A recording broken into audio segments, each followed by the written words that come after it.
Muy buenos días, tengan todas y todos ustedes. En nombre de la Red de Estudios Históricos de la Vida Religiosa en América, damos una cordial bienvenida a los ponentes que integran esta segunda mesa que lleva por título La vida religiosa, cuerpo, género y emociones como parte de las actividades de nuestro primer congreso. Les recordamos a las y los ponentes que tienen 20 minutos para cada una de sus presentaciones y al público que nos sigue en la transmisión, les recordamos que pueden ir dejando sus comentarios o preguntas en el chat. Bueno, pues sin más preámbulo, les presento a nuestras ponentes y nuestro ponente para el día de hoy, Rubí Saavedra Lagunas, Jocelyn Estrada Villafán, Marc Hernández Tena, Laura Catalina Díaz Robles y Juliana Neri Muñoz. Nuestra primera ponente es Rubí Saavedra Lagunas. Ella es licenciada en Relaciones Internacionales por la Universidad Nacional Autónoma de México, miembro y autora en la Red de Estudios Globales Atlas Polaris. También es especialista en el análisis de la coyuntura internacional sobre geopolítica y diplomacia con énfasis en la religión, así como el estudio en temas de educación y género enfocados a los objetivos de desarrollo sostenible de la Agenda 2030.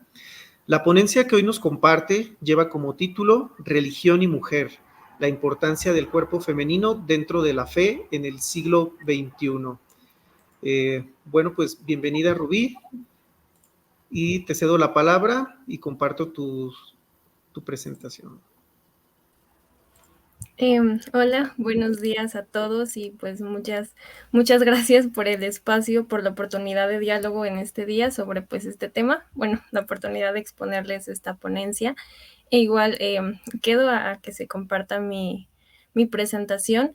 El día de hoy el tema que quiero exponerles es religión y mujer, la importancia del cuerpo femenino dentro de la fe en el siglo XXI. Y antes de enfocarme como tal a hablar como tal de la mujer y el cuerpo femenino y destacar este tema, me gustaría hacer un énfasis especial en la conformación de la fe, porque hablar de religión es hablar de un tema completo en todas sus aristas, y hablar de la fe a través de la religión es hablar de una construcción social fundamental, porque nos permite hablar de una identidad propia que podemos compartir en su conjunto. Y ustedes me dirán, bueno, Rubí, ¿de qué estás hablando, no? Pues para mí, desde un inicio, las interacciones y vínculos de alguna manera que han formado la sociedad como tal, eh, ha permitido que la religión sea un componente primario para que de alguna manera entre las interacciones que se pueda formar Dios y los creyentes haya una legitimidad de nuestra comunidad. Es decir, si le pueden dar siguiente a mi presentación. Me permití traerles una cita de Mijail Malishev, que él en uno de sus estudios de religión habla sobre cómo ante la impotencia y debilidad del ser humano primitivo frente a la naturaleza, lo obliga a buscar alguna defensa ante estas fuerzas poderosas e incomprensibles para su razón.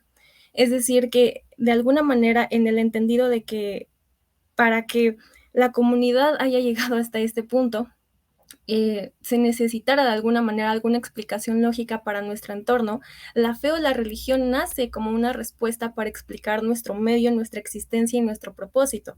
Y es en este sentido que de alguna manera la revelación de este Dios omnipresente y todopoderoso que al presentarse como el que es, como dice Éxodo 3:14, de alguna manera y revelar su existencia, de alguna manera va a generar una práctica de respeto y una relación estrecha que se va a generar entre Dios y entre los creyentes, entre los fieles que siguen a la religión de alguna manera. Y es a través de esto mismo que la oración, la sumisión, la predicación y la obediencia de alguna manera van a significar preceptos fundamentales que van a ser características de los fieles que conforman a la iglesia de Dios. No sé si me estoy explicando, pero de alguna manera estas características, la oración, la sumisión, la predicación, de alguna forma van a significar el pilar fundamental bajo el cual el ser humano va interactuar y va a formar vínculos entre la comunidad y así va a formar parte de la sociedad que conformamos hoy día dentro de la religión. Y es a partir de esta influencia bastante grande en las costumbres de en pueblos de diversas partes del mundo que tanto hombres como mujeres van a tener roles específicos de alguna manera dentro de la religión y que van a jugar con nuestras actividades y nuestras formas de interactuar entre nosotros. Por eso de ahí la importancia en la que yo quiera destacar este punto antes de entrar a hablar como tal de la mujer y el cuerpo femenino, porque es a partir de la importancia que tiene para nosotros la religión y la conformación de la sociedad. No sé si le puedan dar siguiente a mi presentación. Muchas gracias. Es en la forma de interacción en la que de alguna manera nosotros vamos teniendo en la sociedad y cómo la religión va siendo un pilar fundamental que vamos a tener ciertas actividades importantes, pero en este punto para hablar de religión también es importante hablar del contexto que nos compete en el siglo XXI. De ahí lo que pongo que es circunstancias de peligro para la mujer, porque si bien la religión es un pilar fundamental, hoy día las circunstancias de peligro para la mujer en las que nos vemos envueltas en cierto punto amerita hablar de temas sobre la corporalidad, sobre nuestro cuidado y sobre todo temas que no han sido tan abordados en los últimos años. De ahí que, bueno, empezar a hablar sobre mujer, el género dentro de la religión. No sé si puedan darle siguiente a mi otra.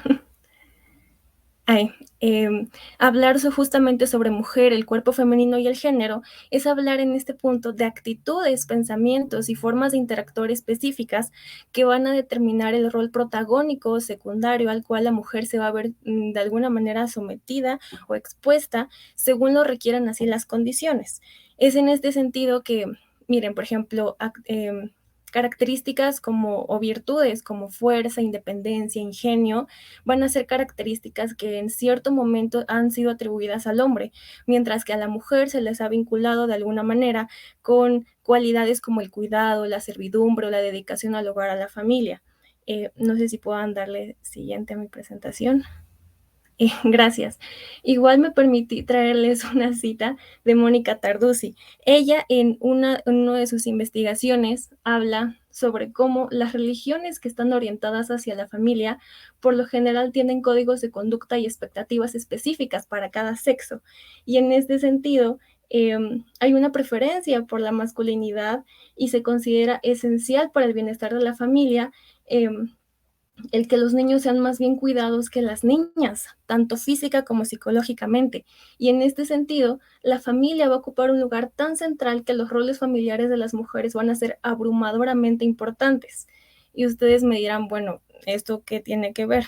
Bueno, de alguna manera, como bien lo dice, el hecho de que la mujer se ha visto como un rol fundamental para la familia y como un componente fundamental que va a cuidar del otro, a de alguna manera servir al otro, nos va a explicar claramente cómo ella al estar al servicio de alguna manera de los demás, va a relegar su propio cuidado tanto físico como psicoemocional de lado. Y ojo, no quiere decir que esto sea general y que hasta la fecha lo siga haciendo.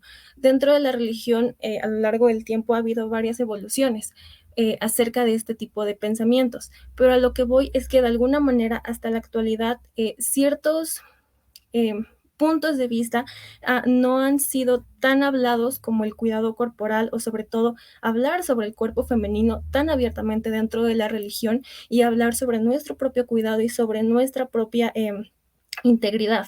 Y ojo, esto lo digo porque, por ejemplo, en Occidente se ha aceptado el papel de la mujer dentro de la religión a través de su palabra y a través de varios ejemplos destacados dentro de la misma, pero de alguna manera el género femenino, y me podría atrever a decir incluso hasta las nuevas, las nuevas feminidades y el cuerpo como tal, ha sido hasta hoy pasado como a segundo plano, y es en este punto en el que el género femenino es importante abordarlo porque nos permite, bueno, no sé si puedan darle ya siguiente a mi presentación, gracias. Nos permite hablar de un contraste de ideas donde al análisis del cuerpo femenino dentro de la religión, hasta en cierto punto de la historia, el cuerpo femenino se ha visto como desde una perspectiva teológica, como algo asociado al pecado, a lo amenazante, que hasta cierto punto debe de ser como regulado, ha de haber sido regulado por un proceso cultural. Es decir, que en cierto punto se promovió una devaluación de los cuerpos femeninos, diciendo que estos deben de ser como escondidos, vergonzosos de compartir, no enseñes esto, no muestres aquello, tiene que ser recatado. Ese es el punto al que quiero llegar el día de hoy. Y es a partir de la idea que se ha tenido hasta cierto punto a nivel social en la construcción misma que les mencionaba al inicio de mi ponencia, que es importante hablar de esto. ¿Por qué? Porque al ser escondido, vergonzoso de compartir, la desinformación acerca de temas fundamentales para el cuerpo de la mujer, como es la naturaleza sexual, la menstruación, el parto, procesos fisiológicos naturales para el ser humano, la falta de conocimiento sobre ello genera una vulnerabilidad. Esto insertado en un contexto de conflicto y peligro para la mujer.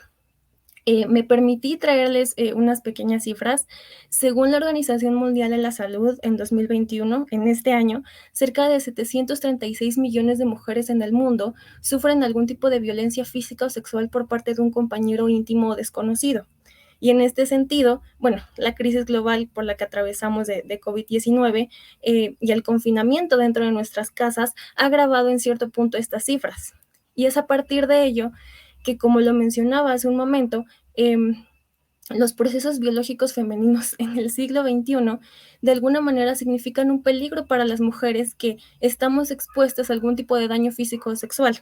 Ojo, mi comentario en este sentido va completamente enfocado, disculpen si hay un poco de ruido de fondo, va enfocado a que el desconocimiento sobre nuestros propios cuerpos, el desconocimiento acerca del cuidado y la protección que nosotras mismas debemos de tener para nuestros cuerpos, para nuestra integridad, tanto física como psicoemocional, y el conocimiento sobre los procesos fisiológicos que nos componen, son algo central dentro y fuera de la religión en un contexto de crisis de 2021 y del siglo XXI como tal. Y es en este sentido que, a la par de cómo se va desarrollando la religión hasta el día de hoy, los procesos y corrientes sociales que siguen vigentes hasta el día de hoy, como por ejemplo hablar sobre feminismo, nos hablan también acerca de la reivindicación a hablar sobre el cuerpo y sobre cómo se tiene que tener un diálogo abierto acerca de estos temas. Como les mencionaba, la concepción, el desarrollo, nos permiten hablar ya de una autorrealización y un crecimiento como tal, no solo de mujeres, sino también de hombres, y hablar de una sexualidad ya complementaria y hablar de este tipo de temas sin ningún tipo de tabú de por medio. Es en este sentido que, bueno, no sé si bueno, ya brevemente les quiero compartir una cita, bueno, no una cita, más bien unas cifras acerca de el Censo de Población y Vivienda del Instituto Nacional de Estadística y Geografía del INEGI en México, que dice que en 2020 aproximadamente 10.211.000 personas dicen no tener una religión. Asimismo, el Programa de Sociedad, Cultura, Religión del Centro de Estudios e Investigaciones Laborales de Argentina, en su segunda encuesta sobre creencias religiosas, dijo que del 100%, 18.9% de los encuestados se consideraban sin religión. Esto al considerarse ateos, agnósticos o sin ninguna adscripción. Ustedes me dirán qué tiene que ver esto con religión. Justamente que, a pesar de estas cifras, podemos decir, incluso en este tipo de espacios de diálogo, la religión sigue siendo un componente fundamental dentro de nuestra cultura y sigue siendo un tema del cual tiene que hablarse por la importancia que sigue significando para todas las personas.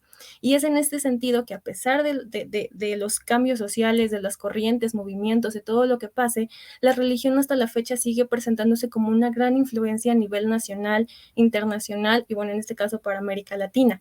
Y es en este sentido que abordar el tema del cuerpo y sus procesos de una manera libre y, como les mencionaba hace un momento, fuera de todo estigma, fuera de todo tabú, es indispensable, porque a partir de esto es que se va a poder hablar de evitar abusos en contra de mujeres, en contra de sus cuerpos, en contra de la integridad como tal del género femenino. Hablo ya de manera general de las nuevas feminidades y este tipo de circunstancias, y que va a poder abrir un debate para integrar así temas de actualidad y progreso desde la religión y para la sociedad, y se va a poder tomar un tema mucho más general y mucho más abierto.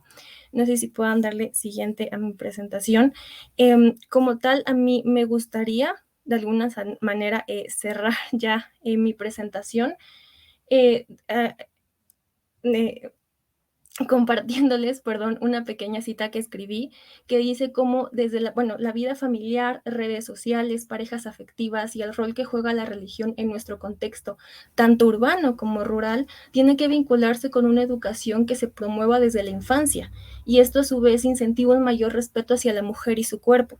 Esto me parece fundamental porque a través del confinamiento, las redes sociales, los medios digitales, lo que mencionaba, ¿no? De la vida familiar, el contexto desde casa, y asimismo desde la religión, tenemos que promover espacios de diálogos en todos estos contextos para que podamos de alguna manera normalizar hablar del cuerpo femenino. Es decir, el día de hoy yo les traje como un pequeño abstracto de un tema tan general y de un tema a su vez que puede tener tantas particularidades acerca del cuerpo femenino, de la importancia de hablar de nuestros procesos y de la importancia de hablar de nuestros cuidados, que es, bueno, me llevaría muchísimo más tiempo exponerlo de manera un tanto más particular, pero que de manera general considero que son los puntos centrales para poder no solamente deconstruirnos o de alguna manera generar una nueva perspectiva acerca de hablar de temas que han sido considerados, me hablo de ya en el pasado,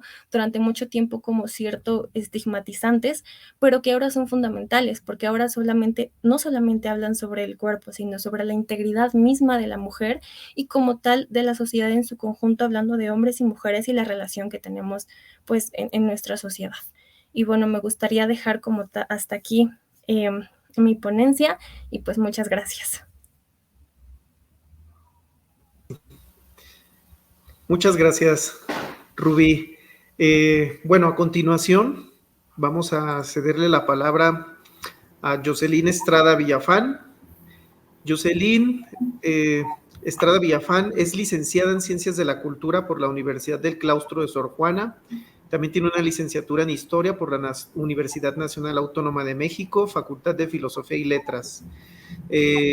Ha impartido algunos cursos de especialización como restauración de pinturas de caballete, pinturas del siglo XVII al XIX en la Universidad del Claustro de Sor Juana, iconografía religiosa, diplomado, Instituto Nacional de Antropología e Historia. Patrimonio y Gestión Cultural, también es diplomado en la Universidad del Claustro de Sor Juana y Centro Cultural de España en México. Otro es Iniciación a la Paleografía, Universidad del Claustro de Sor Juana, y por último, Paleografía y Diplomática, Instituto de Investigaciones Estéticas. El título de su ponencia para esta ocasión es Putas Agradecidas, exvotos encargados por prostitutas. Y bueno, adelante, Jocelyn. Hola, buenos días. De inicio, pues, gracias por la aceptación de mi ponencia al Congreso. Y bueno, pues, podemos empezar con las diapositivas, por favor. ¿Ya se ve?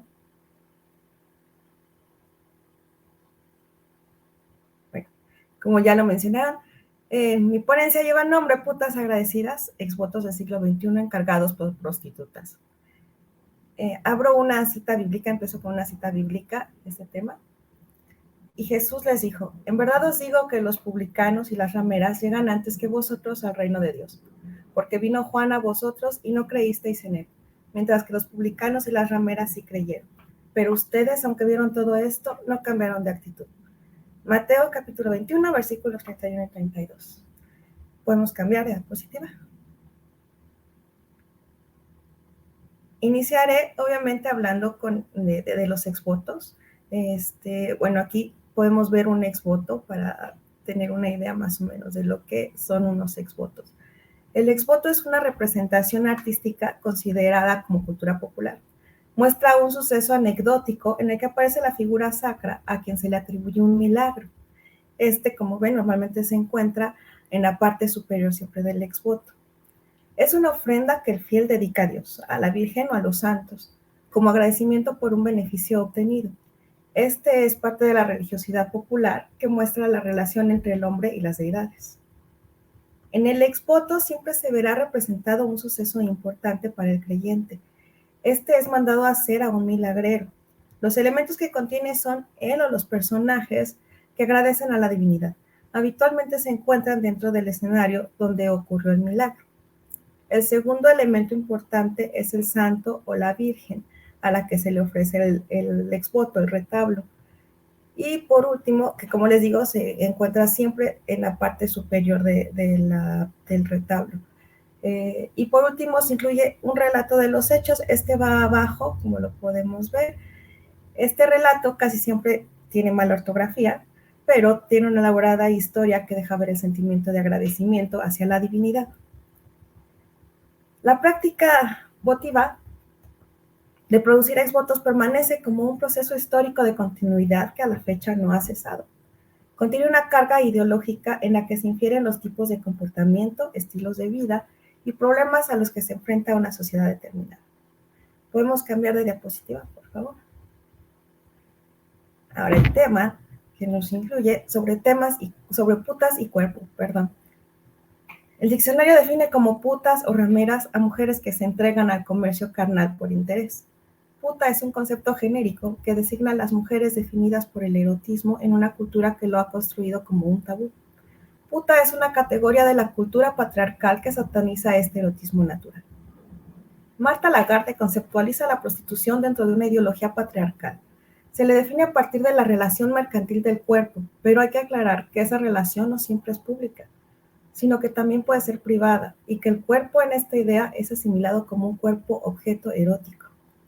Siguiente diapositiva, por favor. Contrario a las prostitutas, las monjas son la expresión sociocultural religiosa a la que se le niega la sexualidad, a las que se les prohíbe el erotismo. La sexualidad y el erotismo son tentaciones. El erotismo es un pecado que está constituido por acciones, pensamientos, actitudes o deseos que atentan contra la divinidad. En la cosmovisión marcada por el binomio antagónico entre el bien y el mal, la sexualidad es mala y aunque casi todas las mujeres la realicen, solo las prostitutas la encarnan y la simbolizan. De ahí su maldad intrínseca. Siguiente, por favor. La sexualidad ante Dios. Dios exige a las mujeres un comportamiento de autorrepresión. Exige su renuncia erótica para cubrirlas con su gracia. San Pablo, en la epístola a los Romanos 6, versículos 12 al 14, afirma que fornicar es pecar contra el propio cuerpo. Es hacerse daño a uno mismo, ya que en nuestro cuerpo habita el Espíritu Santo recibido de Dios, el cual define nuestra existencia corporal como existencia delante de Dios. En y con el cuerpo le servimos.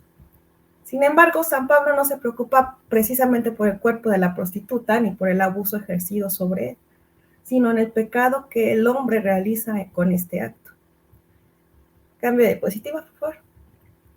La ética cristiana siempre ha condenado a la prostitución, la ha tachado de inmoral, ya que implica el ejercicio de la genitalidad fuera de la relación afectiva y definitiva de los cónyuges.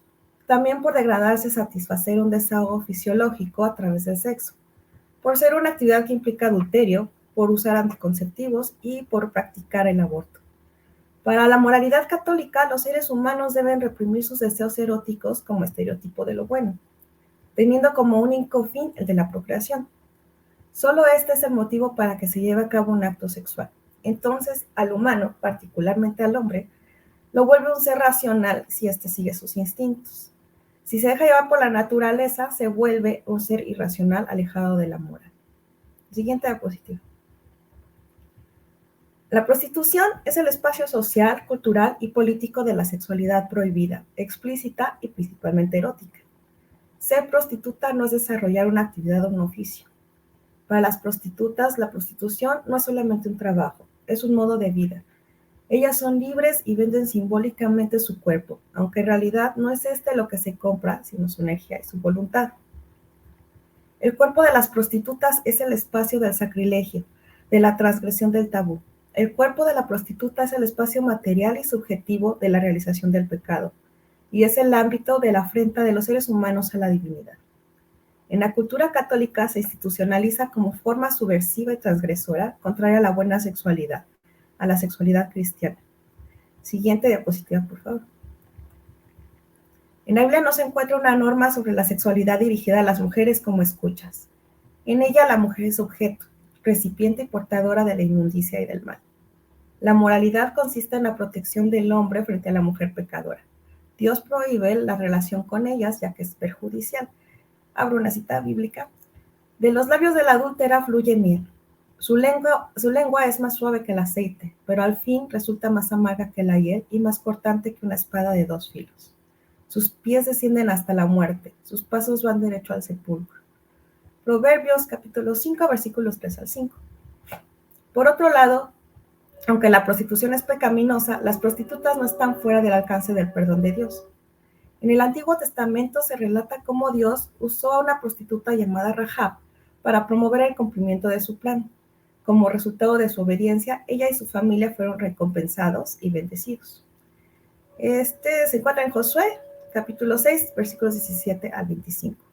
Siguiente diapositiva, por favor. En el Nuevo Testamento, Jesús perdona y limpia del pecado a una mujer conocida por ser una pecadora sexual, así lo describen en la Biblia. Después de que ésta derramara un perfume costoso sobre sus pies y los limpiara con su cabello, arrepentida lloró, y Jesús le perdonó sus pecados, ya que ella mostró fe y pesar y fue recibida en su reino. Lucas capítulo 7, versículos 36 al 50. Siguiente diapositiva, gracias. La Iglesia ante la prostitución. El Concilio Vaticano II aborda temas concretos del comportamiento humano, afirmando la dignidad de las personas. Respecto a la prostitución, esta quedó encuadrada en el contexto de los atentados. Contra esta dignidad la denuncia como una realidad social y moral que transgrede el fundamento de valor ético de la persona, pues expresa un menosprecio del cuerpo y rebaja la relación sexual al nivel de un producto comercial. Abro cita, la obsesión de descubrir y medir pecados ha desaparecido. Cierro cita. Ya no se presentan solamente los valores morales, sino que junto a ellos se sitúan los valores intelectuales, afectivos, sociales y culturales. Se tiene la convicción de que es necesario pasar por una serie de reformas estructurales para hacer posible la aplicación de los imperativos morales. Siguiente diapositiva. Es importante resaltar que aparte de denunciar la degradación moral de la prostitución al atentar contra la dignidad humana, dialoga con la realidad y ofrece a la prostitución el tratamiento de fenómeno social complejo con múltiples entradas en su valoración moral, pero también económicas, políticas y culturales. Para la ética católica, toda moral reside en el movimiento de la criatura racional hacia Dios. La ausencia de la moral es la falta de la perfección. Los actos morales están regidos por principios que son las virtudes. Estos actos son la vía que conduce al conocimiento de Dios. El pecado, por lo tanto, es un mal hábito del hombre no racional. El hombre pecador puede poseer mil virtudes y no por ello es agradable a Dios. El pecado separa al creyente de Dios. El hombre es un ser libre, pero esta libertad se encuentra prisionera del pecado. Se puede tomar como referencia esto en Oseas, capítulo 4, versículos 13-14.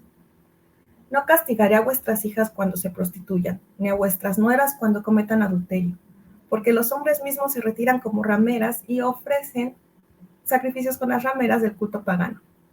Así se pierde el pueblo sin entendimiento. Aquí obviamente, pues como se ve, nos hace referencia a la falta de la razón, a actuar por la naturaleza. Siguiente diapositiva, por favor. La ausencia de la moral facilita el triunfo de la naturaleza sobre el humano y en consecuencia se pone el placer donde existen los excesos sexuales. Entonces, las prostitutas que agradecen los favores o milagros recibidos están haciendo caso a su naturaleza o alejándose de la moral. Estas mujeres creen, sus acciones están marcadas por una creencia caracterizada por la fe con todo lo que significa de credulidad, asentimiento y conformidad de carácter religioso. Creen con fe, de manera dogmática, con una forma de concebir al mundo, a la vida y a sí mismas. La sociedad y la cultura crean a las prostitutas a través de su cuerpo y de su existencia social. Sin embargo, son mujeres que se enfrentan a una realidad dogmática y también buscan refugio en la fe. agradecen los favores recibidos, agradecen el trabajo, haber sido libradas de problemas aquejados a su oficio y de ser felices con su actividad. Siguiente, por favor. En los exvotos que he presentado, los que hemos estado viendo, podemos ver a esas mujeres creyentes, sobre todo agradecidas a una divinidad que no las juzga, al contrario, reciben ayuda de esta divinidad. Ellas se sienten protegidas y recurren a su poder divino, se encomiendan, tienen fe y además reciben una respuesta a esto. Ellas les importa poco si son mal vistas por una sociedad y, lo más importante, por la iglesia. Antes que ser prostitutas son mujeres, son trabajadoras que buscan el abrigo y el consuelo en un ser divino. Si nos enfocamos a lo que he hablado sobre la moral y la ética cristiana, pues entonces las putas son seres racionales porque la actividad que realizan no la hacen propiamente por un instinto o por dejarse llevar por la naturaleza. Son mujeres que trabajan, que mantienen a alguien, que se cuidan y se preocupan por el día a día. Son madres, son hijas, son empleadas y son creyentes. Lo que la iglesia o la moral católica opine sobre ellas no es algo que tengan en consideración. Mientras se sientan protegidas, seguirán creyendo y agradeciendo por tener clientes, por no haber sido contagiadas de alguna enfermedad de transmisión sexual, porque les llegue su periodo, porque el cliente o el padrote no las trate mal, por su familia y probablemente por ser recibidas en el reino de Dios. Siguiente, por favor. Para concluir, solo tengo una cita. Jesús miró a las prostitutas como personas conscientes de su límite y necesidad y las puso de modelo para emprender un camino de liberación. Muchas gracias.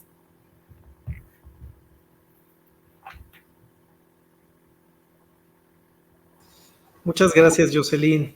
Muy interesante tu trabajo, sobre todo porque la geografía y las devociones virginales solían incluir a estos grupos marginales más bien con fines reformadores, pero y reformadores morales, ¿no? Pero sobre todo aquí los exvotos de alguna manera evidencian que no solo no hay nada de arrepentimiento, sino que todo lo contrario, hay una conciencia laboral y una fe genuina, ¿no?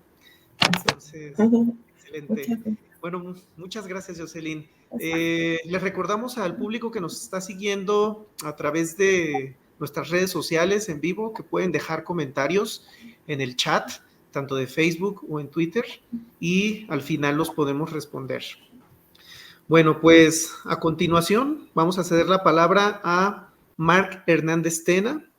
Marc tiene 23 años, es de un pueblo llamado Ciudad Rodrigo de la provincia de Salamanca, y en cuanto a su formación académica, es graduado en Sociología por la Universidad de Salamanca, estudiante del grado en Antropología por la Universidad a Distancia Española y es licenciado en el Máster de Antropología en Iberoamericana por la Universidad de Salamanca. Actualmente cursa un doctorado en Ciencias Sociales por la Universidad de Salamanca. El título de su ponencia para esta mesa es Experiencias compartidas, etnografía de un convento en Ciudad Rodrigo, Salamanca, España. Bueno, Marc, adelante. Bueno, buenos días a todos. En primer lugar, agradeceros que me hayáis invitado al primer congreso, a este congreso. Y bueno, yo no tengo un trabajo tan teórico, sino que voy a presentar un poco una investigación que hice, una etnografía que hice sobre un convento de clausura de la Orden Carmelita en mi pueblo de Ciudad Rodrigo. Voy a compartiros la pantalla para que podáis ver la pequeña presentación que he preparado. Creo que ya se ve por ahí. Vale, ahí está. Bueno, en primer lugar voy a explicar un poco de dónde surge esta investigación. Esta investigación surge de... En España ha habido un proceso de secularización muy grande desde hace algunos años, después de la dictadura, y digamos que un poco el fervor religioso de gran parte de la sociedad se ha perdido, tanto de las mujeres como de los hombres. Y desde hace algunos años es bastante habitual encontrarse en los conventos a personas extranjeras, especialmente latinoamericanas. Entonces, bueno, esta investigación surge un poco de intentar darle respuesta o investigar el porqué de ese proceso. Digamos que mis objetivos eran estudiar un poco la cotidianidad de estos conventos y analizar el grado de cohesión y de relación que se establecía entre las monjas o hermanas religiosas extranjeras con las monjas españolas. Lo primero que tengo que decir, lógicamente, es que estamos hablando de un mundo opaco. El mundo de los conventos de clausura es un mundo de difícil acceso al que, si quieres hacer una investigación, no vale con llegar y tocar a la puerta y decirle a las hermanas que te abran. Esto no funciona así. Yo el primer paso que tuve que dar fue ir al obispado de mi pueblo, de Ciudad Rodrigo, y allí entrevistarme con el cura de la diócesis de Ciudad Rodrigo, sobre la que hablaré más tarde, y explicarle un poco el interés de mi investigación. Claro, en primer lugar, lo que el cura me preguntaba era un poco hasta dónde quería llegar yo, poniéndome los límites y censurando un poco. Sé que la palabra a lo mejor no es del todo agradable, pero censurando un poco hasta dónde yo quería llegar y exigiéndome que de manera previa le enviara una especie de tablilla con los puntos que yo quería tratar y los que no. Ahí fue la primera censura y me dijeron, esto sí, esto no, vas a hablar con estas monjas, vas a hablar aquí, vas a tratar estos temas, tienes este tiempo y demás. Por lo tanto, digamos que a mí eso ya me sirvió para darme cuenta de que estábamos hablando de un sistema jerárquico donde primero había que hablar con un cura, que era un hombre en este caso, que era el que decidía si las hermanas podían y qué no podían hacer conmigo. Bueno, os muestro aquí, esta es la sala en la que yo tuve las entrevistas, pude entrevistar en 2 días diferenciados a 2 grupos de hermanas. Y bueno, esta es la sala. Yo me colocaba aquí en la silla de la izquierda que veis aquí con la mesa. En la otra mesa estaba el cura presente todo el rato de la investigación y del otro lado de la reja estaban las hermanas. Lo primero que os quiero contar del convento es que es un convento de 14 hermanas, de las cuales 12 hermanas actualmente son del Perú y solo 2 hermanas son españolas. Las 2 hermanas españolas, que son hermanas biológicamente hablando, no religiosamente hablando, tienen más de 80 años. En cambio, la media de edad de las hermanas de Perú rondaba entre 25 y 45 años. Una de ellas, Ángela, concretamente su nombre es la priora de este convento. Os voy a comentar un poco un ligero contexto, digamos, histórico de dónde se realiza la investigación. En España contamos con 70, antes había 72 diócesis y actualmente hay 70 diócesis en toda España. Con diócesis entendemos de alguna manera representaciones de la Iglesia Católica en el territorio español. Una de ellas es la de Ciudad Rodrigo. La diócesis de Ciudad Rodrigo tiene unos 900 años, ¿vale? Es una diócesis muy, muy antigua. Ciudad Rodrigo es un pueblo situado en la parte fronteriza con Portugal, por la provincia de Salamanca, que tiene unos 15.000 habitantes, y no es muy común encontrar diócesis digamos, que se ocupen en territorios con tan poca población. Normalmente las diócesis se sitúan en sitios que tienen entre 40 a 50.000 habitantes. No suele ser común que haya en sitios de 15.000 habitantes. Aquí tendríamos un poco la provincia de Ciudad Rodrigo. Ahí veis que pone Ciudad Rodrigo en el color azul y lo demás son pedanías cercanas que también se estructuran por la misma diócesis. Respecto a la orden carmelita de la que os he hablado y que forma parte de la orden del convento, explicar que la orden carmelita surge entre los siglos XI y XV con las cruzadas, cuando una serie de monjes deciden situarse por las zonas montañosas de Palestina para alejarse un poco de todo, digamos, de todo el ruido, de todos los problemas, de todas las guerras que estaban sucediendo por esa zona. Cuando los cristianos toman Jerusalén, toman sus primeras leyes por el siglo XIII y se instituyen como orden. Lo que pasa es que posteriormente, pues cuando la religión cristiana pierde Jerusalén, pues le toca emigrar de ahí, ya no son bien recibidos y empiezan a moverse hacia Europa. España, Francia, Italia. Ahí es cuando la orden carmelita empieza a llegar pues digamos, a la parte central de Europa. Primero se sitúan en las zonas lejanas de la ciudad, pero luego se dan cuenta de que tienen que invertir la situación y tienen que ir a acercarse a la sociedad para intentar ayudarla de alguna manera a avanzar. Esta es una foto que me enviaron las propias religiosas de allí del convento. Ahí tenemos a Jesús, y ahí tenemos unas pocas religiosas que están orando a su alrededor. Os voy a contar un poco, sin más dilación, los resultados de la investigación a los cuales llegué en diferentes ejes temáticos. No son todos los que abarqué en la investigación, pero bueno, he seleccionado un poco los que a mí me resultaron más interesantes para poder contároslo un poco por encima. Lo primero que quiero hablaros es de la clausura. ¿Qué es la clausura? Muchos ya lo sabremos, pero curiosamente la palabra clausura viene del latín y significa cierre. Sus componentes léxicos son clausur, cerrado, más el sufijo ura, resultado de la acción. Ya es significativo que signifique cierre. ¿Cierre a qué?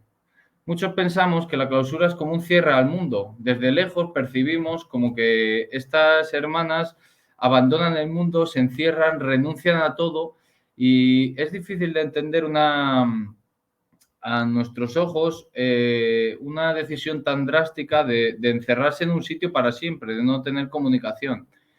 Yo estuve hablando un poco al respecto de esta decisión con las hermanas, y, por ejemplo, una de ellas me comentaba, textualmente cito, me comentaba lo siguiente: no, al contrario, no estamos aquí porque odiemos el mundo, sino porque lo amamos. En realidad, cosas malas hay malas, pero eso es lo que nos preocupa. Eso no debía de existir. Digamos que de alguna manera las hermanas representan la figura mártir dentro de la sociedad, que desde su sacrificio, entregando toda su vida y encerrándose en un convento, ellas intentan luchar por las cosas malas a través de la oración, por ejemplo, que ven en el mundo. La Santa Sede, respecto a la clausura, se ha pronunciado en distintas ocasiones, una de ellas de la siguiente manera: su vida, refiriéndose a la vida de las hermanas, escondida con Cristo en Dios, se convierte así en figura del amor incondicional del Señor, el primer contemplativo, y manifiesta la tensión teocéntrica de toda su vida, hasta poder decir con el apóstol: para mí vivir es Cristo, y expresa el carácter totalizador que constituye el dinamismo profundo de la vocación de la vida contemplativa. Estamos hablando de una decisión que, si bien es cierto que tiene vuelta atrás, las hermanas pudieran salir del convento si lo decidieran. Esto ocurre muy pocas veces, y además es percibido por las hermanas como un verdadero fracaso tener que renunciar a la vida clausural cuando ya se ha iniciado. Aquí os muestro un poco del trabajo que realizan las hermanas en el convento. Digamos que hay dos principales ejes sobre los que se versa la vida de las hermanas, que son el trabajo y la oración. Ora et labora, en latín. Respecto al trabajo, digamos que al contrario del prisma que tenemos, influido especialmente por el régimen capitalista en nuestras cabezas, de que el trabajo es una cuestión productiva donde todos trabajamos para conseguir algo, normalmente dinero, las hermanas no trabajan para conseguir nada. Las hermanas trabajan porque tienen que trabajar. Ellas no perciben ningún tipo de retribución económica por esto, y estos pasteles y dulces sobre los que ellos trabajan y que posteriormente venden, los beneficios de su trabajo que recogen con estos alimentos van destinados a mantener únicamente pues cuestiones básicas del convento, como la alimentación o cualquier cosa que ellas tengan que comprar, pero no para ellas. Tengo aquí una cita de una hermana que se llamaba María respecto al trabajo. Dice: es que en la Constitución misma, refiriéndose a las reglas básicas de la Orden Carmelita, pues tienen ya distribuidos los trabajos, porque hay sacristana y es oficio de Constitución, hay tornera, es oficio de Constitución, hay provisora, hay ropera. Luego los trabajos comunes es distinto. Por ejemplo, aquí cada una tiene su oficio, y es que cada una de ellas es un sistema especializado, la vida de un convento, aunque no lo parezca, donde cada religiosa se dedica a una cosa. Van rotando, eso sí, pero hay una que se dedica a cocinar, hay otra que es enfermera. De alguna manera ellas tienen un sistema de autoabastecimiento interno que es muy interesante de ver a nivel organizativo. Estos serían otro de los útiles bueno, pues que realizan ellos ahí, pulseras y otros amuletos que también venden a la gente de allí de Ciudad Rodrigo y que utilizan para el mismo fin. A continuación os muestro, estas fotos me las enviaron ellas porque lógicamente yo no pude pasar de la sala en la que os he comentado que tuve las entrevistas con ellas, del huerto. En este huerto ellas también trabajan y, como podéis ver, trabajan simplemente para poder alimentarse, ya que ellas no perciben nada a cambio. Seguimos, aquí tenemos otra foto del huerto. Vale. Respecto a la oración, os quería hablar también el siguiente parámetro del labora, la oración. La oración, digamos que es el centro en el que versa la vida de las religiosas. Ellas se tiran, oran como unas 6 o 7 veces al día, unas por la mañana, todo está arreglado, una por la mañana, otra a media mañana, una antes de comer, después de comer. Y la oración, digamos que es el momento más íntimo, más de cercanía con Dios de las religiosas. Recojo aquí una cita que me dijeron ellas mismas durante las entrevistas. En la oración no te acuerdas de ti, llevas en el corazón a todo el mundo, las preocupaciones de la iglesia, los problemas que haya. Estamos aquí encerradas, pero no vivimos para nosotras solamente, sino que se irradia fuera. Nuestra vida es de oración y de sacrificio. La oración es el eje fundamental por el que la Iglesia Católica, digamos, mantiene en unión a las religiosas con lo que es su mundo interno. A veces oran solas, cada una para sí, y otras veces oran en comunidad, de manera conjunta, donde, bueno, cada una lee una parte de la Biblia y de los demás relatos que tienen ellas. También quería hablar de cómo su cotidianidad es una cotidianidad muy reglada. Es decir, ellas, desde que se levantan, cosas así a las 6:30 de la mañana y se acuestan a las 11 de la noche, ellas desde que se levantan hasta que se acuestan, que es un día de unas 16 horas aproximadamente, saben concretamente lo que van a hacer, tienen establecido un orden concreto de las actividades, no hay ningún cabo suelto, no hay ningún rato donde las religiosas digan, ¿y qué hacemos ahora? No, todo viene preestablecido, ¿no? Y preestablecido desde arriba. La priora, en conjunción con el cura y con demás obispos, organiza la vida cotidiana de las religiosas, lo cual también cambia mucho en función del calendario litúrgico, de la Navidad, de la Semana Santa y de demás procesos. Otra cosa de la que os quería hablar es de la información y de la comunicación que tienen con el exterior las religiosas. Las religiosas no tienen teléfono, las religiosas no tienen ordenador y todas las cartas que es con lo único que se pueden relacionar con su familia, previamente, tanto antes de salir del convento hacia la familia como antes de llegar de la familia al convento, las ve la priora y digamos que analiza si esas cartas son correctas, si pueden salir o si pueden entrar, a modo de no desestabilizar ni la vida dentro ni la vida fuera. ¿Hasta qué punto esto coarta la libertad de las religiosas? Pues bueno, evidentemente es otro movimiento más de censura por parte de la Iglesia Católica.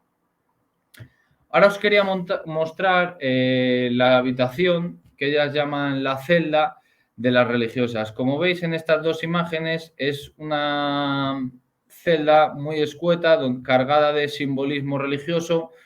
Tenemos ahí cuadros, tenemos una cruz con una mesa para que oren y está cargado es un ambiente muy pobre en relación también a los 3 grandes votos que cumple cualquier religiosa, que son castidad, pobreza y obediencia. La pobreza queda evidente tanto aquí en la celda como que las hermanas no tienen ninguna cuestión material propia, sino que todo, hasta las sábanas o el hábito que llevan, es de la comunidad y lo comparten. Me gustaría hablar también en relación a... Sé que, bueno, estoy intentando tratar de muchos temas y a lo mejor es demasiado general, pero bueno. Me gustaría hablar del ocio. Y aquí voy a contar una anécdota que tuve durante las entrevistas. Cuando a mí me comentaban toda la cantidad de cosas que hacen en un día, yo les pregunté, oye, ¿y vosotras no tenéis ningún rato de ocio? ¿Ningún rato para vosotras? Y se me quedaron así y me dijeron, ¿ocio? ¿Qué es eso? Como que no me entendían la palabra ocio.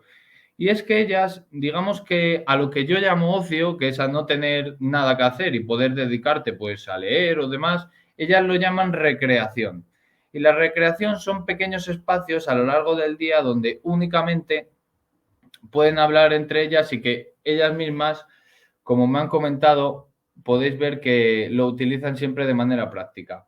Aquí va una cita de una religiosa que se llamaba Jacinta.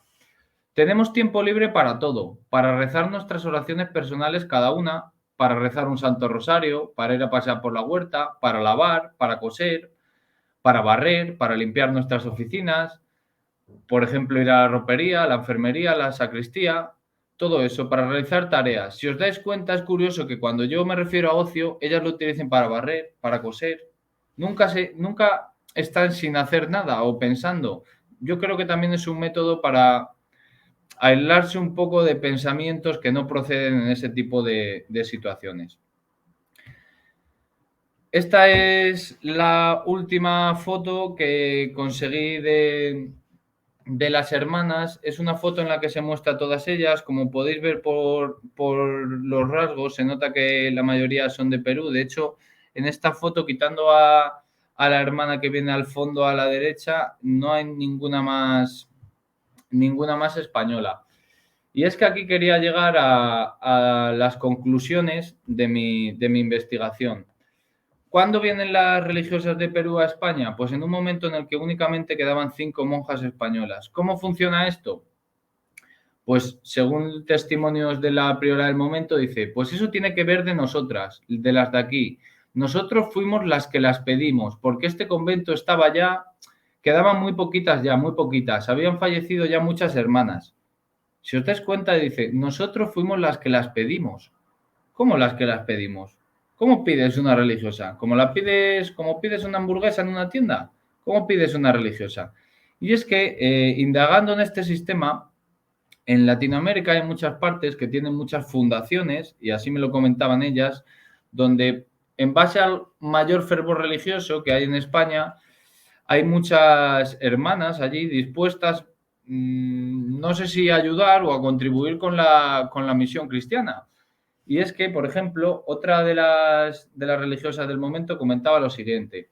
Y entonces ya, pues yo hablé con los padres que tenía que hablar de este asunto y con el señor obispo también, claro. Y entonces él me dijo, conozco una comunidad que es de donde es la actual Madre Peora y nuestras hermanas de Perú, me dieron su dirección, su teléfono y hablamos con ellas, que si podían venir.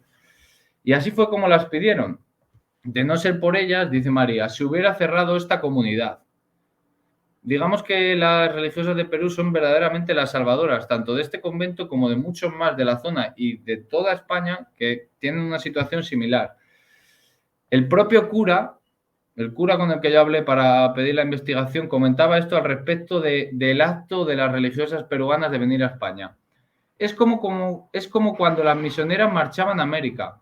Muchos se marchaban, se despedían y sabían que no volverían ya. Es tan grande la misión que eran capaces de renunciar a la familia porque se sentían enviados e iban sabiendo que eso era heroísmo. Heroísmo lo tilda el cura. Para mí, de alguna manera, solo representa el abanico tan grande de poder que tiene la institución de la Iglesia Católica, que tiene sedes por todo el mundo y de alguna manera esta es otra forma de colonialismo del siglo XXI, ¿no? Donde digamos que nos hace falta, hablando un poco coloquialmente, materia prima, nos hacen falta personas con fervor religioso en España, entonces las importamos de Latinoamérica, que allá hay más fervor religioso, porque ahora nos hacen falta aquí. Como un comandante reparte fichas de su ejército a esta batalla 200 militares, a esta 300. Pues aquí llegan y dicen, aquí 200 religiosas del Perú, aquí... Bueno, un poco, no sé. A mí, bueno, cada uno que tenga su opinión. Y lo último que quiero comentar es, bueno, respecto a una de estas fundaciones que había en Perú, y es otro extracto de entrevistas del cura que decía, y también para que puedan, allí sí que había muchas vocaciones, refiriéndose a Perú, había vocaciones, y si es que no salimos a otra fundación, otras vocaciones nuevas tampoco pueden ingresar en la Fundación de Perú. yo me mantengo ahí. Hay otras vocaciones nuevas que quieren entrar, entonces si no, no les damos un espacio. Entonces, habiendo esta oportunidad, la de venir a España, nos están pidiendo que no se cierre y también queremos ayudar. Para mí esta investigación, y con esto termino y son un poco las conclusiones que llegué, representa el papel supeditado que tiene la mujer dentro de la institución de la Iglesia Católica, donde, pues eso, como fichas de ajedrez y encima como siendo conscientes o creyéndose que ellas son las que toman esa decisión cuando la decisión, a ver, y esto no quiero que se malinterprete, sino viene tomada desde arriba y son los grandes élites de la jerarquía de la Iglesia Católica las que deciden el futuro, tanto de estas 12 mujeres peruanas que decidieron dejar a toda su familia atrás y venir a España sabiendo que no las iban a volver a ver, como de muchas más desde hace muchos años y me temo que por muchos años más. Y nada, esta era mi presentación, espero que os haya gustado y siento haber ido tan rápido. Muchas gracias.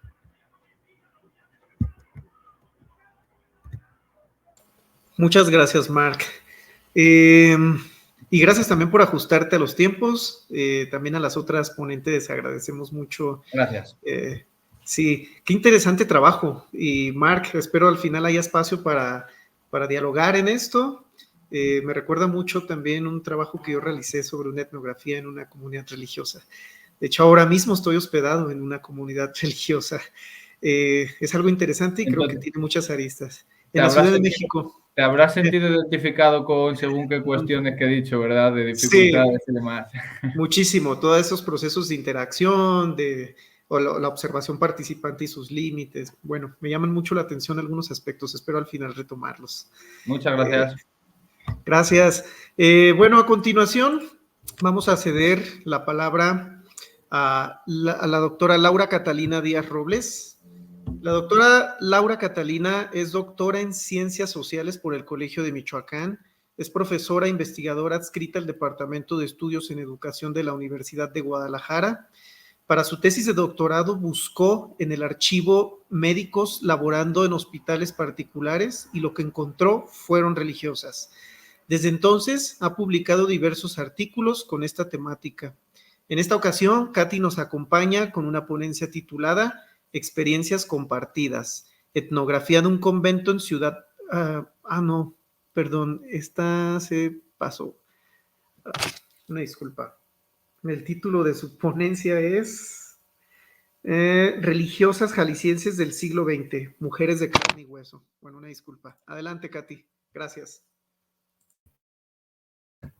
Hola, buenos días. No te preocupes. De hecho, bueno, podemos empezar a poner la presentación. Buenos días todas, todos. Agradezco a Revira la oportunidad de presentar este trabajo. Como se darán cuenta, el título cambió y eso tuvo que ver con el giro que le di a los datos que me fui encontrando. Inicialmente era un comparativo, lo que presentaba, lo que quería presentar, con un modelo hagiográfico y otras religiosas con base en comunicación epistolar. Pero pues esto me resultaba demasiado extenso para 20 minutos, así que quedó de esta manera. Madre María Amada del Niño Jesús, mujer de carne y hueso del siglo XX. María Amada, como se darán cuenta, es el nombre religioso y sin embargo, bueno, no deja de ser mujer. La diapositiva 2.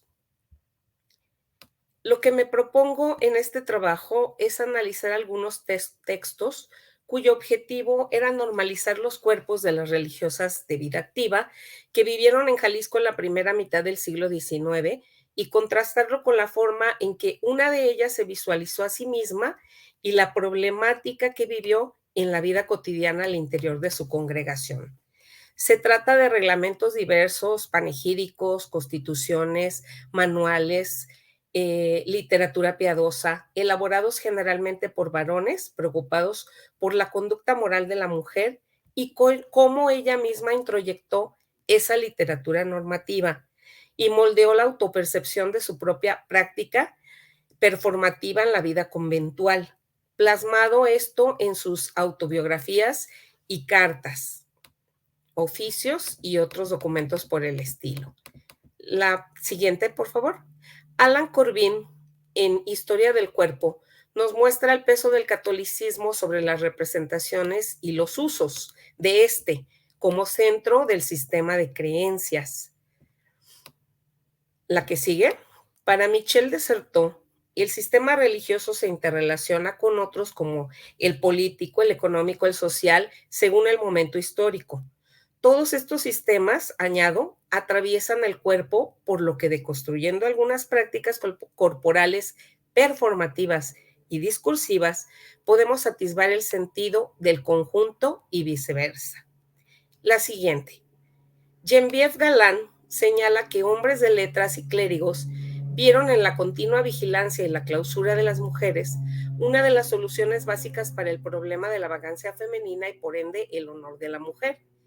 El fundar conventos de monjas durante la colonia permitía resguardar a las pocas señoritas recién llegadas de España, además de que tenía, digamos, a las mujeres para que regresaran a una vida monástica más primitiva.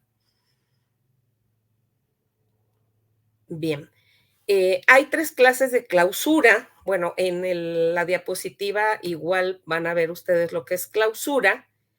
Y se dice, para una mejor defensa y guarda de la virginidad, prescríbese la clausura. Es una cita más larga que no puse, pero se dice hay clausura papal, episcopal y también disciplinar, la del papa, la del arzobispo y la que se ejerce al interior mediante la religiosa y las constituciones. Bueno, sin embargo, desde mediados del siglo XIX las cosas empezarían a cambiar, sobre todo con el advenimiento de las leyes de reforma y la organización apostólica de los parroquianos. Posteriormente, el catolicismo social necesitó a todos los efectivos de la Iglesia en el trabajo apostólico y aún echó mano de los seglares. Las mujeres que ingresaron a un convento a partir de las últimas 2 décadas del periodo decimonónico pudieron elegir entre llevar una vida contemplativa o bienestar en la activa, como enfermeras, maestras, hospitales, colegios, orfanatos, misioneras, y pues equivalía a tener que tratar con la gente del mundo. La siguiente diapositiva. Una vez que concluía el horario de atención en estas instituciones, ellas debían volver a su espacio contiguo reservado solo para las que formaban parte de la comunidad religiosa. La Revolución de 1910 trajo consigo no solo disturbios entre las distintas facciones políticas, sino también con la Iglesia, sobre todo a partir de la proclamación de la Constitución de 1917 y cuando Calles anunció que pretendía cumplir con los artículos 3, 5, 24, 27 y 130 que afectaban directamente a la Iglesia. En este convulso marco, ¿cómo se podría mantener la pureza angélica de la mujer? La siguiente diapositiva. La familia, las escuelas confesionales, el trabajo de las distintas congregaciones monásticas, la comunidad de fieles cristianos fue tan importante como la difusión de diversos mensajes que escribieron intelectuales, sacerdotes, médicos, legistas e incluso algunas mujeres. Gran cantidad de estos iban dirigidos a niñas, a mujeres en edad de merecer, casadas, viudas y religiosas. Tengo aquí una cita del presbítero José Antonio Plancarte que dice: el gran poder mortal de la mujer sobre el hombre, tanto para el bien como para el mal, lo ha consignado la Escritura Sagrada en términos muy claros y enérgicos. Y bueno, nos habla de la maldad de la mujer, que más tarde voy a hacer otra vez hincapié. Como ustedes saben, las mujeres dependían de su padre, de sus hermanos varones, de algún pariente, también varón, o ya casadas, pues de su esposo. Las religiosas tienen también una línea jerárquica al exterior que empieza por el papa, el ordinario y demás prelados, y dentro, pues, la madre superiora, la vicaria, la tornera, la celadora, etcétera. Pero hay que destacar una cosa: las monjas tienen un estatus singular, pues no son solteras, ya que están casadas con Cristo. La siguiente diapositiva. Las niñas eran mujeres en potencia. Desde pequeñas sus madres debían educarlas con el ejemplo. Y bueno, aquí digo, ¿qué había para las clases altas? ¿Qué había para las clases bajas? No me voy a detener tanto. De hecho, pues sí, participaban en rituales, en cuadros, estampitas vivientes, sí, ofrecían flores, pero siempre que no llamaran la atención en sentido profano. Al llegar a cierta edad ya no se les permitía ese tipo de actividades. La diapositiva 9, o bueno, ya no sé en cuál voy, espero que sí vaya bien. Había el consenso de que las mujeres podían ser moralmente más fuertes que el hombre, y eran aquellas que imitaban a María, pero también estaban las que imitaban a Eva, a Basilia, Eudoxia, Teodora y Ana Bolena. El padre, el obispo de la Rochela, el señor Landriot, publicó un libro llamado La Mujer Fuerte, y bueno, se hizo popular en Guadalajara, y era especialmente dirigido para las conferencias de caridad, que bueno, como ayer nos habló a la doctora Arron, y consta en un trabajo tanto de ella como en uno mío, había una gran cantidad de agremiadas, y Guadalajara pues no era la excepción, tenía muchísimo más. Entonces nos damos una idea de a la gente que pudo haberle llegado, ¿no? Ese material. El texto se llama La mujer fuerte. Él consideraba al cuerpo como el receptáculo a través del cual se podía manejar el efecto producido en el alma por ciertas novelas más o menos sensuales. Decía él, en sueños que comienzan muchas veces siendo fantásticos y acaban por ser voluptuosos. Es lo que pasaba cuando leías eso, ¿no?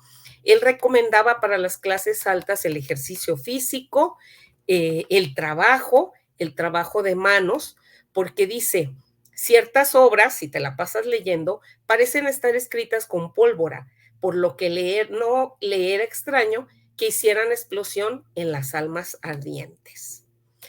El padre Cecilio Sánchez, por su parte, nos decía, no pretendemos que toda mujer deba sepultarse en el claustro, sino que en el género de vida que le haya tocado en suerte, se aliste bajo la bandera de Dios Salvador, ya sea en conferencias de San Vicente, ¿sí? En alguna otra hermandad, como por ejemplo la vela perpetua, ¿sí? No sé, cualquiera otra, pero es decir, fuera del claustro, las congregaciones laicas podían servir como formas de control que muchas mujeres supieron aprovechar, como bien lo vimos también ayer, como medio de socialización. Las monjas, por su parte, se constituían en reguladoras de sus congéneres al establecer lugares para partos ocultos de señoras pudientes que habían sido violadas o estupradas, como el caso del refugio en Guadalajara. Y de esta manera, bueno, se evitaban abortos e infanticidios, que era un poco el discurso de los doctores Camarena, Galindo y de muchos legistas de la época.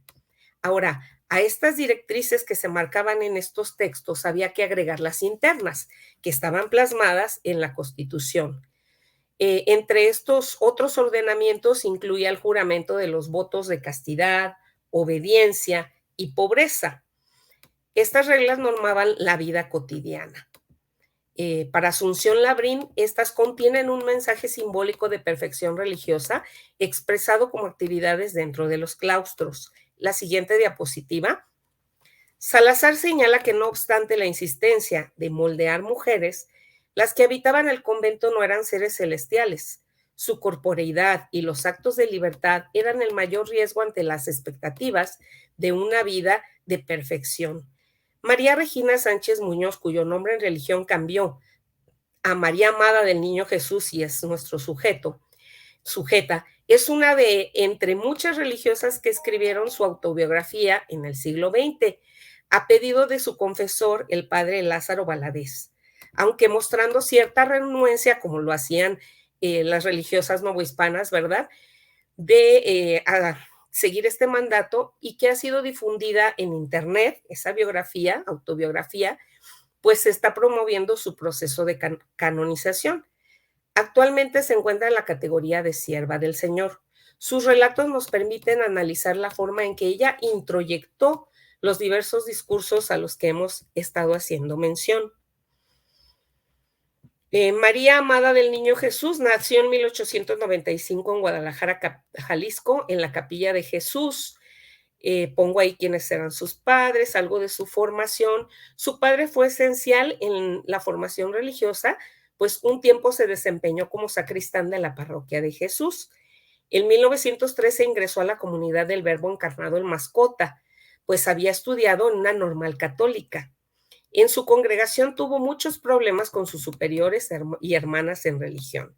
En 1926, plena cristiana, fundó una nueva congregación religiosa que posteriormente tomó el nombre de Misioneras del Sagrado Corazón de Jesús y Santa María de Guadalupe, además que fundó institutos dirigidos a preparar varones. Su vida, de acuerdo con su propia biografía y la elaborada por otros autores, es un ejemplo de su lucha por dominar lo que ella llama su mal carácter, su vanidad, su desobediencia y la relación que estos sentimientos guardan con su cuerpo, así como la manera en que trata de controlarlo. Su combate contra los deseos de la carne es tal que su narración se convierte en literatura agiográfica al estilo de los cristianos primitivos que estudia Antonio Rubial y que de manera similar a como este autor lo describe, deviene en un fuerte ascetismo femenino, unido a numerosas muestras de manipulación psicosomática como trances, ataques, anorexia. Labrín plantea que la autobiografía conventual es una forma compleja de mezclar la invención de un modelo de perfección religiosa con la realidad. En él participan dos géneros, la historia y la novela, lo que convierte al relato en agiografía. La siguiente, por favor. En su afán de ser modesta y sumisa, ella nos descubre el proceso mediante el cual trató de alcanzar la perfección, controlando su sensorialidad, reprimiendo su soberbia, rencor, deseos, mortificando su cuerpo con penitencias y ayunas. Esto último no le salía muy bien. Ella, como muchas religiosas, se creía en el deber de rezar no solo por su salvación, sino por la de todos los demás. No le gustaba portar moños, coronas de azares, vestidos nuevos, sobre todo si eran de color, prefería el blanco y el negro. Cumplida los 12 años, fue privada del placer de llevar flores a la Virgen, porque bueno, ya estaba como de tipo concupiscente, como llamamos más arriba, que había un decreto que lo prohibía aquí en Guadalajara. Ella no podía, pero quería negar su atractivo que provocaba entre los jóvenes de su edad, e incluso que sus maestras o amigas le dirigieran algún elogio, aún a pesar de que su padre le había enseñado a imitar a la Virgen Santísima, manteniendo la mirada baja, llegó a recibir muchos cumplidos de varoniles, ¿no? de jóvenes de su edad. Su recato y castidad llegaron al extremo de no manifestar sus enfermedades, pues los exámenes médicos la hacían temblar. Era demasiado dejar sondear su cuerpo por un hombre. Gustaba de la música, pero no del baile, lo que le trajo muchos problemas. Es importante destacar que habiendo entrado como hermanita en la congregación de las religiosas del Verbo Encarnado, posteriormente fue secularizada debido a malos entendidos que tuvo con la jerarquía de su propia casa y con el ordinario en turno. Llegó a ser fundadora y superiora de una congregación dedicada a misiones, misma que se multiplicó en muchas ciudades del país y Estados Unidos. Ella afirma que llegó al convento para ser la escoba y el trapeador, no para ser religiosa. María Amada afirma ser tímida y lo demostraba explicando la vergüenza que le daba estar encargada de la puerta en el convento. Le era penoso caminar por la calle con el tambache de ropa que cosía y lavaba para ayudar a su madre, o en el convento también después, ¿no? Le tocó eso de lavar. Desde pequeña deseó ser pobre. El dinero lo quería para dárselo a otros. Y fue muy feliz cuando en su primera comunión no tuvo fiesta por la escasez económica de sus papás. Incluso cuando le daba un premio a un sacerdote por hacer alguna actividad en el templo, ella sentía que eso era un soborno, que ella tenía que hacerlo porque debía de ser obediente. Si bien al principio no le gustaba la escuela, después aprendió a gozar de esto y de ir al templo, y que la privaran de alguna de las dos cosas era fatal, pero tendía siempre a obedecer, aunque pues parece ser que eso la enemistaba con su mamá. Era enemiga de novelas, pero leía mucho Vidas de Santos. Hay cierta delectación en el dolor autoinfringido. No bien supo que existían los cilicios, le dieron grandísimos deseos de usarlos. Fue al mercado de la Merced y encontró tantos que si hubiera tenido dinero suficiente, hubiera comprado de todas clases. Y bueno, hacía otro tipo de mortificaciones, ¿verdad? Y como lo señala el obispo de La Rochela, encontraba placer en el trabajo físico, aunque hay alguna queja escondida por ahí por la cantidad de actividades que sus hermanas le dejaban a ella, sus hermanas de religión. La siguiente diapositiva. Su profesión fue un evento tan anhelado que incluso siendo novicia, su ser se llenó de gozo. Y ahí habla cómo se siente ya ahora la esposa, ¿sí? de El Salvador. Su vida conventual estuvo llena de sinsabores. Ella se califica como víctima de intrigas. Muchas veces no tuvo una mano amiga que la hiciese, pero Dios nunca la dejó. La imagen de ella, que ella se hizo de Jesús, a quien identificaba como su esposo, fue muy cercana a la que se esperaría de una relación carnal conyugal. Por ahí hay una cita que dice: él que al punto, sin más, se lanzó a mí, juntó su divina boca con la mía y me besó. Al punto en ese beso me perdí, no supe de mí, ni sé decir lo que ahí pasó. Esta merced se grabó íntima y profundamente en mi alma. Solo sé decir, oh mirada de amor, oh beso de amor, oh pérdida en el seno mismo del amor. Diapositiva 14. María, o bueno, la que siga. María Amada externaba mucho respeto al Hijo del Creador, pero a la vez cierta familiaridad, cierto inmerecimiento. Nunca sentía que lo había amado lo suficientemente, como él se merecía. Ella misma señalaba que de niña los vecinitos la llamaban beata peyorativamente y de adulta se le había tratado de ilusa, visionaria, rebelde, hipócrita, y ella misma se concebía como la primera criminal del mundo. Y bueno, la siguiente diapositiva, consideraciones finales. Un relato que pretende ser una narración de sus más aberrantes pecados parece ser más bien un recuento de su lucha y sus triunfos sobre las tentaciones carnales. Las narraciones un tanto sensuales que hace acerca de su relación con Cristo, para ella son las cosas más naturales que pasan en una pareja. Se da el lujo de vivir una vida marital paralela a su estado seráfico. María Amada es una mujer del siglo XX. Sus estudios en la Normal le permitieron pertenecer a una congregación sin pagar dote, usando como moneda de cambio sus conocimientos docentes. Es una mujer tradicional que dio paso a la modernidad, dado que fue fundadora de institutos misioneros donde se preparaban niñas, se castellanizaban indígenas.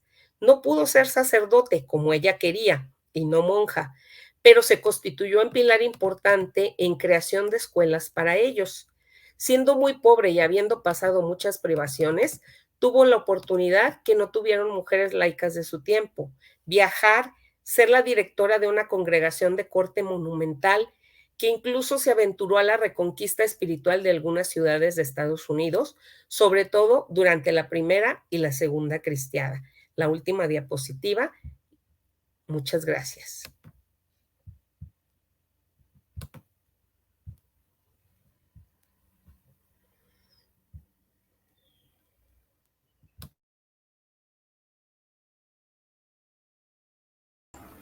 Muchas gracias, Katy, por tu presentación e interesante ponencia como siempre.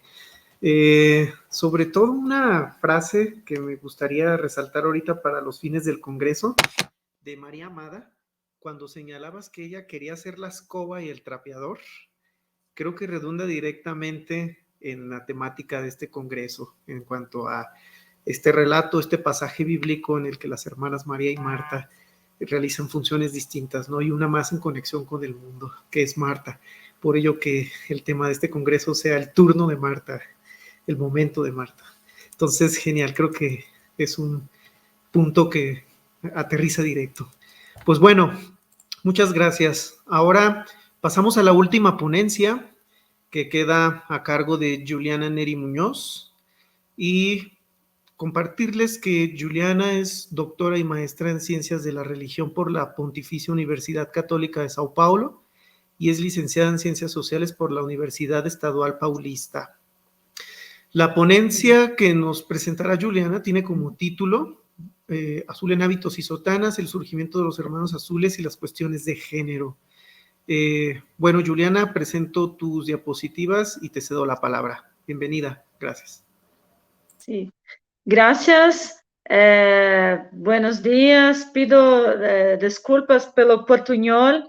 Sí, yo soy de São Paulo, Brasil. Estoy muy grata por participar de este momento con ustedes. Eu gostaria de apresentar um pouco meu trabalho de doutorado acá em PUC, São Paulo, que é o surgimento de uma congregação religiosa e questão de gênero, o azul nos hábitos e nas batinas, os azules, né? Os hermanos e hermanas azules que eu trabalho.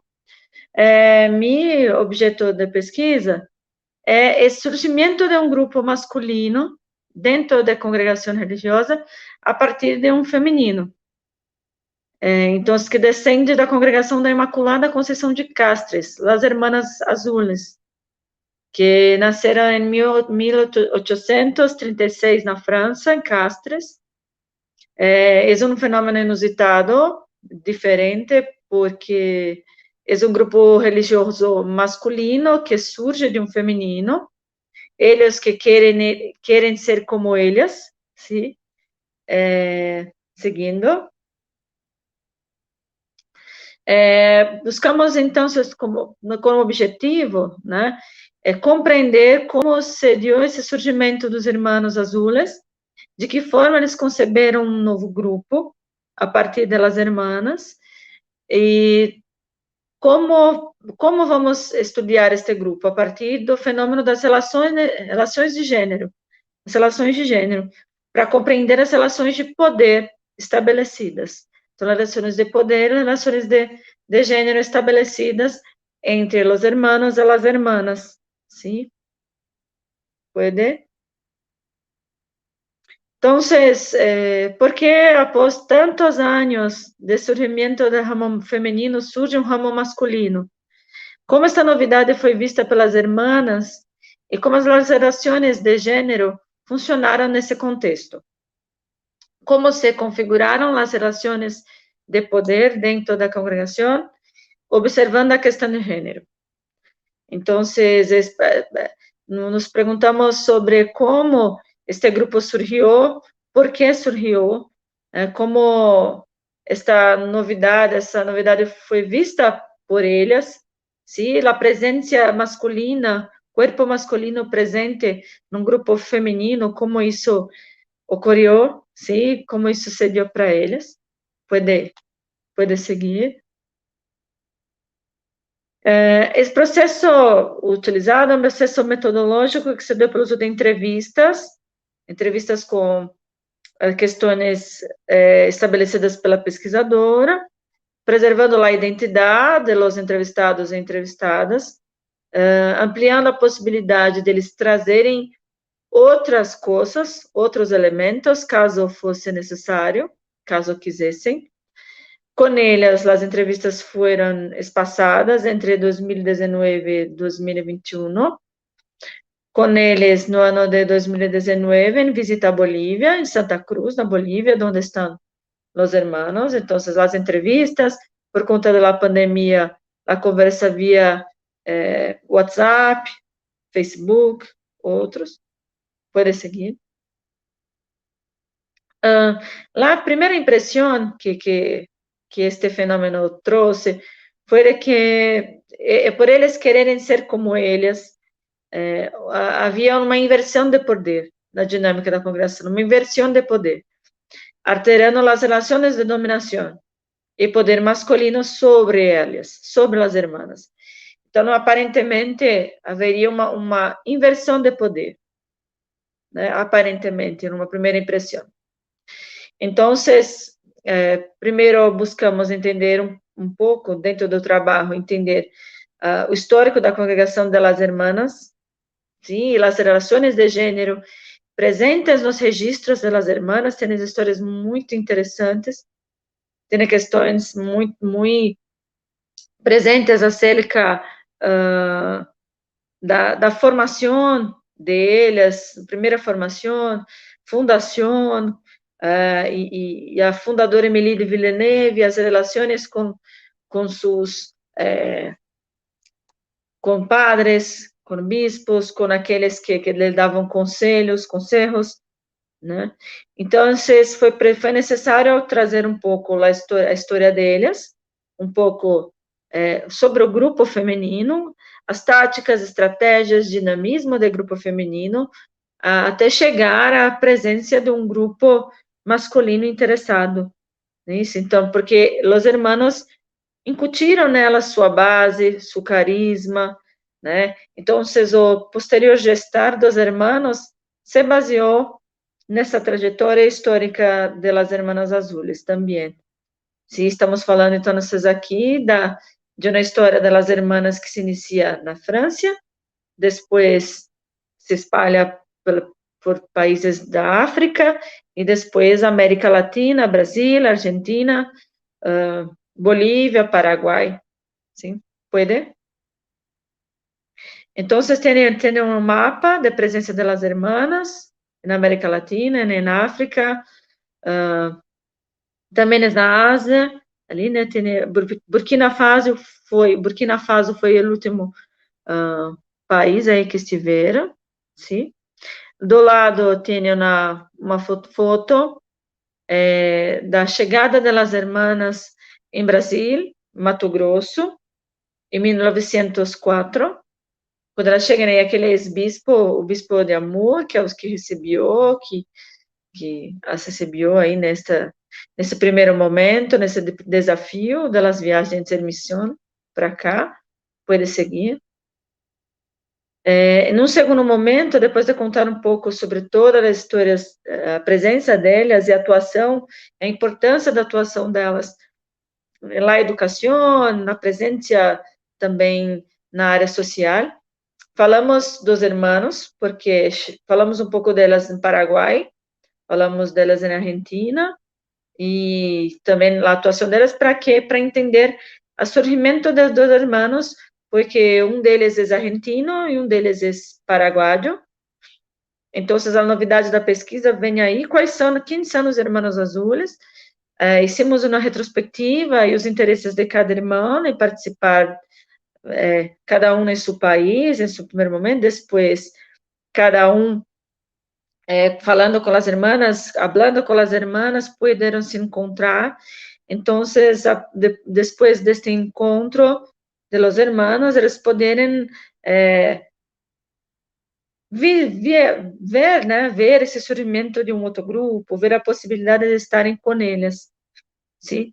E até desse início, seguindo o primeiro encontro, depois eles vão seguir com elas como leigos, trabalhando nas escolas com elas em Paraguai, depois tendo uma formação tanto acadêmica, né, em psicologia, em fisioterapia, e também nos institutos de vida religiosa em Paraguai, e depois se tornam sacerdotes em 2016 e atuam em Santa Cruz, na Bolívia. Então, retomamos esse contexto, e para também falar dos hermanos que surgem aí, 99, 2000, né, nesse contexto, buscamos resgatar a trajetória do contexto histórico e eclesial latino-americano, trazendo um pouco as conferências, concílio, e essas transformações todas que permitiram a existência desses hermanos, a entrada desses hermanos. Pode seguir. Tienen uma linha histórica aqui, a história de las hermanas, que se relaciona com os hermanos, então, 98, 99, os primeiros contatos entre elas, 2003, um grupo experimental de leigos com elas, depois a autorização do estatuto deles em 2004, depois a aprovação das irmãs, depois do bispo do Paraguai, depois a formação em 2010 a 2016, formação nível congregacional, religioso, acadêmico, até chegar aí como sacerdotes em 2016 e na Associação Pública Clerical de los Hermanos Missionários de Nossa Senhora Imaculada Conceição de Castres. Pode seguir. E esta é a paróquia San Silvestre, em Santa Cruz, onde estão os hermanos atuando como padres recentemente. No mapa, a trajetória dos dois hermanos, que é Daniel, Rafael. Os nomes, eu não dei os nomes reais, né? São nomes fictícios. Esses hermanos, então, um era argentino, outro paraguaio, eles se encontraram no Paraguai, trabalharam no Paraguai como leigos, depois tiveram um momento de separação, alguns meses separados, um no Paraguai e outro na Argentina, e depois foram juntos para Bolívia e Santa Cruz. Pode seguir.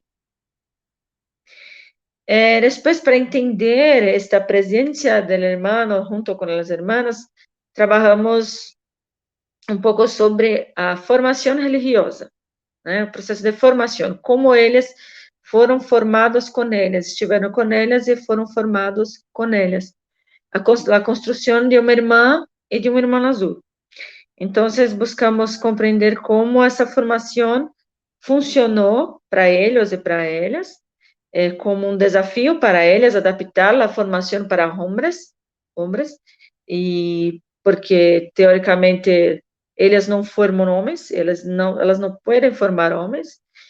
Então, é uma formação invertida, né, neste caso, e as diferenças de gênero presentes nesse quadro formativo.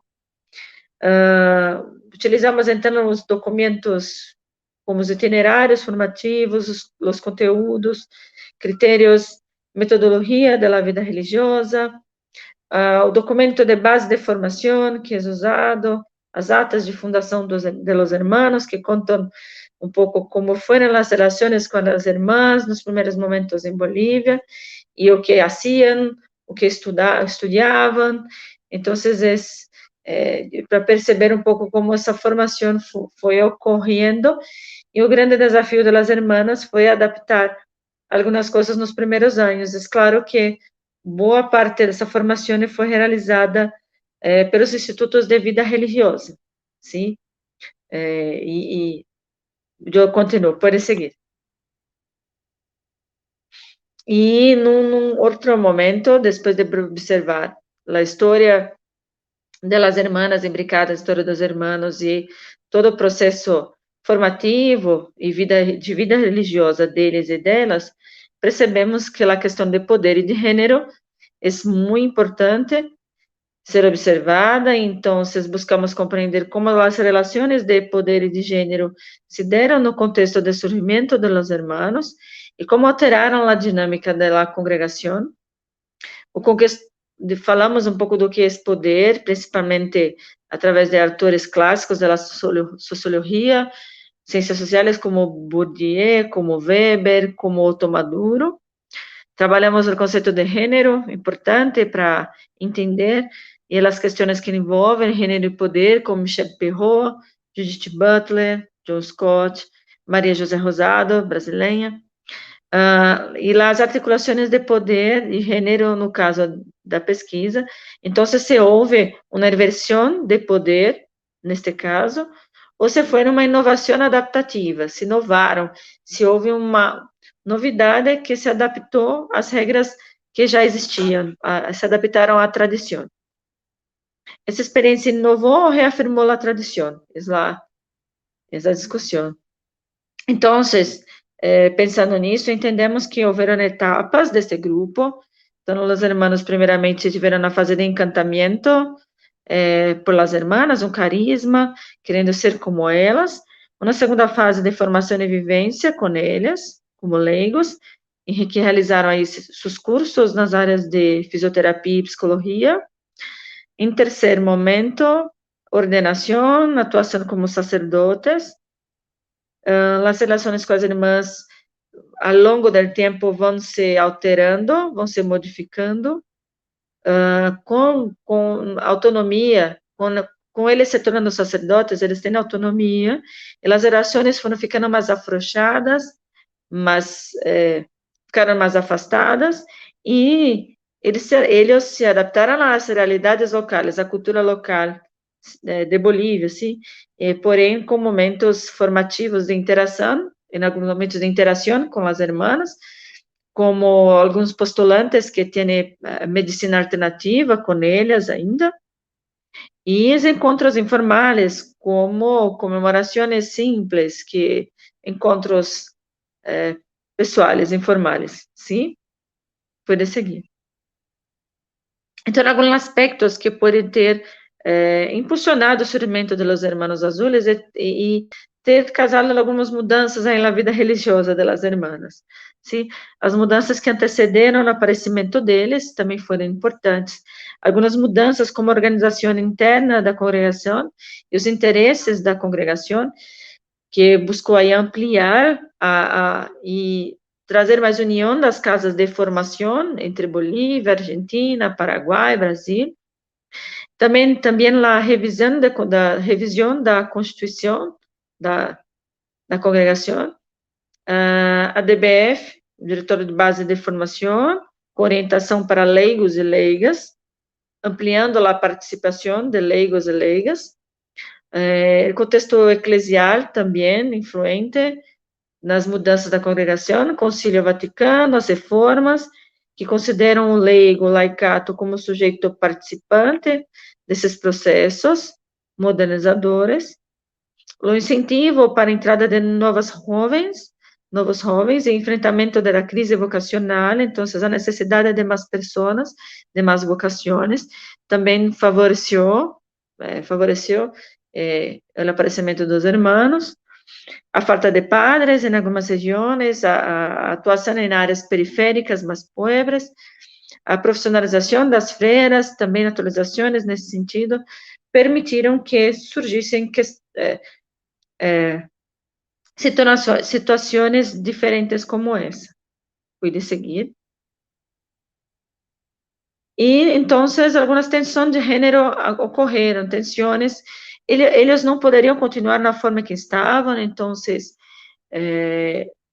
no início, parece que existe um poder que sugere a força feminina atribuída às irmãs nesse processo de formação. Quando os irmãos migram ao lugar de homens clérigos, sacerdotes, o poder vuelve a ser hierárquico e eles ocupam cargos de poder. E algumas adaptações e inovações que se ajustaram às regras da igreja, a interação com as leis religiosas para inserir novos indivíduos, novos membros. Então, todas essas adaptações, inovações, interações com as leis religiosas permitiram inserir os hermanos, de alguma forma, a vida religiosa.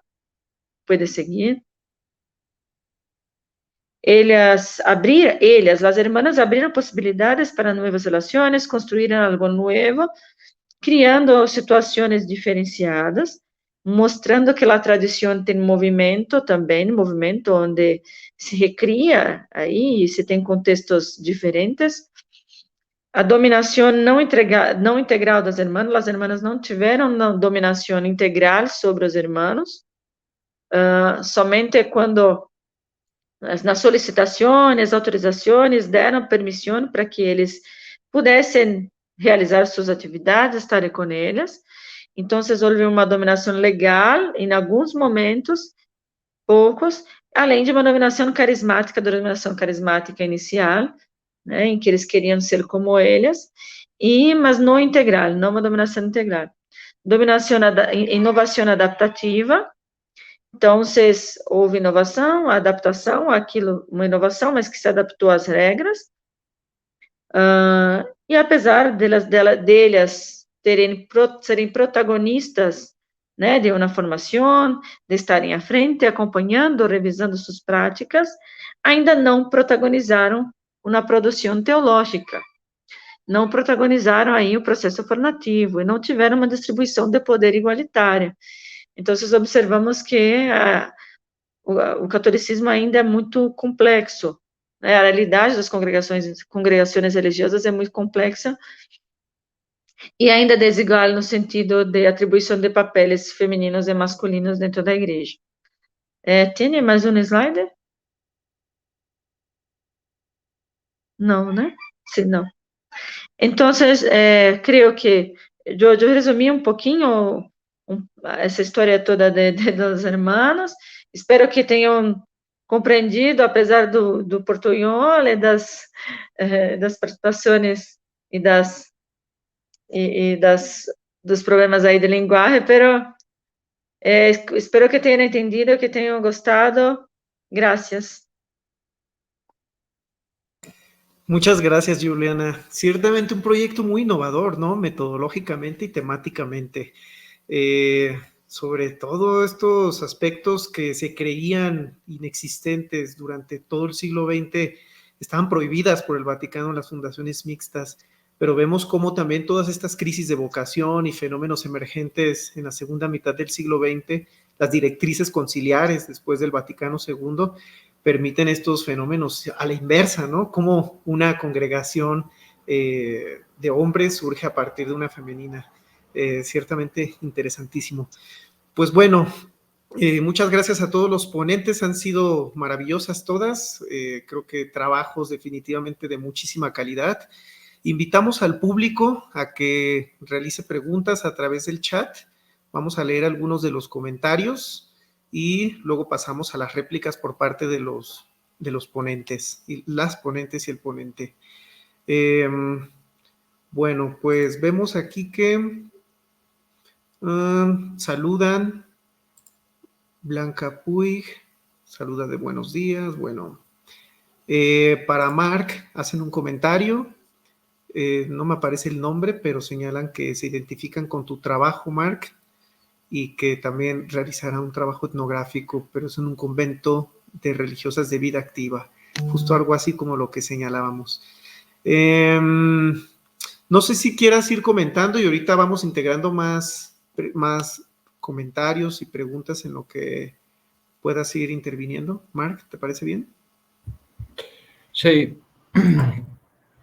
Bueno, a mí me ha parecido fascinante esta última presentación de nuestra compañera, porque verdaderamente hemos percibido siempre el mundo de los conventos y demás como dos compartimentos estancos entre los varones y las mujeres. Yo, por ejemplo, en mi convento verdaderamente lo percibía así y creo que hay una diferencia notable. Y sí que es una manera yo creo, pues en un momento donde falta fervor religioso, de actualizarse por parte de la institución religiosa, porque seguir por un camino tan tradicional históricamente es de alguna manera estar abocado al fracaso. Y para mí también ha sido innovador y me ha dado ideas también para plantearlo en futuras investigaciones, la verdad. Sí, exactamente. Creo que también hay muchas confluencias entre algunas de las ponencias, pero quizás ahorita vayan saliendo algunas ideas. También comentan a la doctora Katy, no me aparece aquí el nombre, pero señala que trabajó en el 2002 durante un año en un colegio ubicado en Azcapotzalco, de la Congregación de la Madre Regina, y le parece interesante esta perspectiva que nos habló de ella, ya que las hermanas les daban una plática de 1 hora cada semana sobre cómo orar y también sobre la historia de la Madre Reina y la fundación de su congregación. Interesante trabajo era. Saludos. Katy, no sé si gustas añadir algún... Bueno, mira, acaba de aparecerme otra pregunta, igual para que respondas a ambos comentarios. ¿Se sabe qué tipo de problemas tenía María Amada con los sacerdotes y la jerarquía? Me imagino la jerarquía eclesiástica. Bueno, pues en su biografía no lo señala muy ampliamente, solamente así como rencillas con algunas hermanas que había dicho una cosa y se había interpretado de otra forma, pero era sobre todo, creo, por eso de quererse salir para hacer otra fundación. Y entonces, además, en ese convento, bueno, en el Verbo Encarnado en ese tiempo, hubo mucho problema porque se manejaba como un generalato. Desde Francia, sí, estaba la cúpula y entonces, bueno, pasaba incluso por España y entonces muchas monjas de acá se querían independizar. Y bueno, yo precisamente lo que quería hacer era ese comparativo porque de cualquier manera en su biografía pues viene siempre el punto de vista de ella, ¿verdad? Y había que así como ver lo que pasaba al interior del convento. Y por ejemplo, hay visitas pastorales, o sea, llega el visitador y dice, no, pues no siguen esto. El voto de obediencia está muy olvidado, ¿no? El periodo del recreo, que estas sí tenían recreo y jugaban, por ejemplo, pues hacen mucho desorden, no guardan la compostura, no guardan la modestia. Y bueno, María Amada dice que todo era, pues que sí había problemas, pero no nos dice todo ese tipo de cositas, ¿verdad? Incluso en un recreo parece ser que hubo un problema entre dos y se trataba de pasarle una vara, de pegarle, como tocarla con una vara y le dio un varazo y la otra se molestó y bueno, tuvieron pleito de manos y llega, las excomulgaron por eso. Y una de ellas muere después y entonces, bueno, no es ninguna de ellas María Amada, pero en ese contexto le toca ya vivir. Y de eso sí tenemos muchos datos porque sí están en el archivo. Entonces, de alguna forma estoy viendo nada más la cuestión geográfica, pero luego habría que compararlo con la realidad. Y el trabajo de Marc me pareció como ese convento del siglo XVIII que uno ve, ¿verdad? Que el trabajo en la huerta y que la clausura y el velo para cuando llega el doctor y todo ese tipo de cosas. Y un poquito mi sorpresa fue eso, o sea, encontrarme una monja como María Amada en el siglo XX, como también estaba la Madre Luisita y la primera santa, que también es de Jalisco, ¿no? Sor María de Jesús, Sacramentado y Venegas, que es la única santa que tuvimos hasta siglo XX, ¿sí? Con Juan Pablo II. Entonces, como al principio del siglo XX sí había como todavía esa figura de lo que debía de ser una religiosa, pero como también eso se ha ido desdibujando, ¿verdad? Hasta aquí mi comentario, si no, no van a hablar los demás. No sé si alguien más quiera complementar a las preguntas y los comentarios. Mientras tanto, me permito retomar un poco la idea que acaba de señalar Katy sobre el trabajo de Marc y que encuentro yo en lo personal una conexión directa con el trabajo de Juliana. Como el siglo XX permite toda esta pluralidad, heterogeneidad de nuevas formas de adaptación a la vida religiosa. En el caso de Juliana, pues la emergencia de congregaciones masculinas a partir de femeninas. Pero en el convento en el que trabajó su etnografía Marc, también podemos ver de alguna manera fenómenos de crisis vocacional, ¿no? Cómo se reduce el convento en España, llegando a 4 o 5, y comienza un proceso de importación de religiosas de Latinoamérica.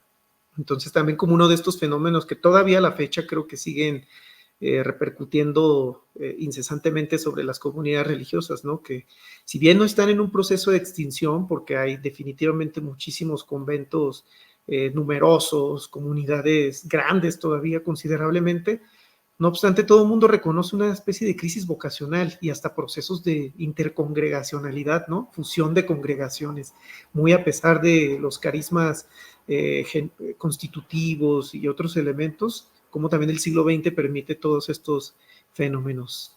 Pero bueno, no sé qué opinen los ponentes. Y vemos si ahorita salen más preguntas de parte del público. A mí me gustaría comentar que es muy curioso y yo con la investigación me enfrenté a esto, cómo de alguna manera hay una diferencia muy significativa entre un emigrante, digamos, al uso normal, una persona latinoamericana que viene a vivir a España y se enfrenta con pues infinidad de cuestiones laborales, sociales, de muchos tipos, y con la inmigración que hacen las religiosas, porque la vida en un convento tampoco es tan diferente, o sea, la vida dentro de un convento de clausura tampoco es tan diferente en España o en Perú, de muros para adentro. De muros para afuera sí, hay muchas cosas diferentes, la manera de socializar, infinidad de cosas, pero de muros para adentro no. Y en el caso concreto del convento que yo investigué, al darse la cuestión de que mayoritariamente había más hermanas peruanas que españolas, de alguna manera las hermanas peruanas terminaron por traerse, importar todos los factores culturales, incluso la comida. Ya se hablaban de que conseguían sus platos típicos de comida, que comían a las horas típicas de Perú, que ellas funcionaban como habían traído un convento de Perú a España. No habían traído unas religiosas peruanas a España y se habían adaptado, no, habían traído un convento de Perú a España. De hecho, ellas me comentaban que lo que más les chocaba había sido el clima, porque, por ejemplo, en Ciudad Rodrigo por su situación geográfica tiene un clima bastante extremo, en verano hace mucho calor, en invierno hace mucho frío, y ellas hablaban de que lo que más le había costado adaptarse era eso, porque, por ejemplo, cuestiones como la comida los habían empezado a conseguir, cuestiones como, yo qué sé, dentro del convento todo era igual, salvo el clima.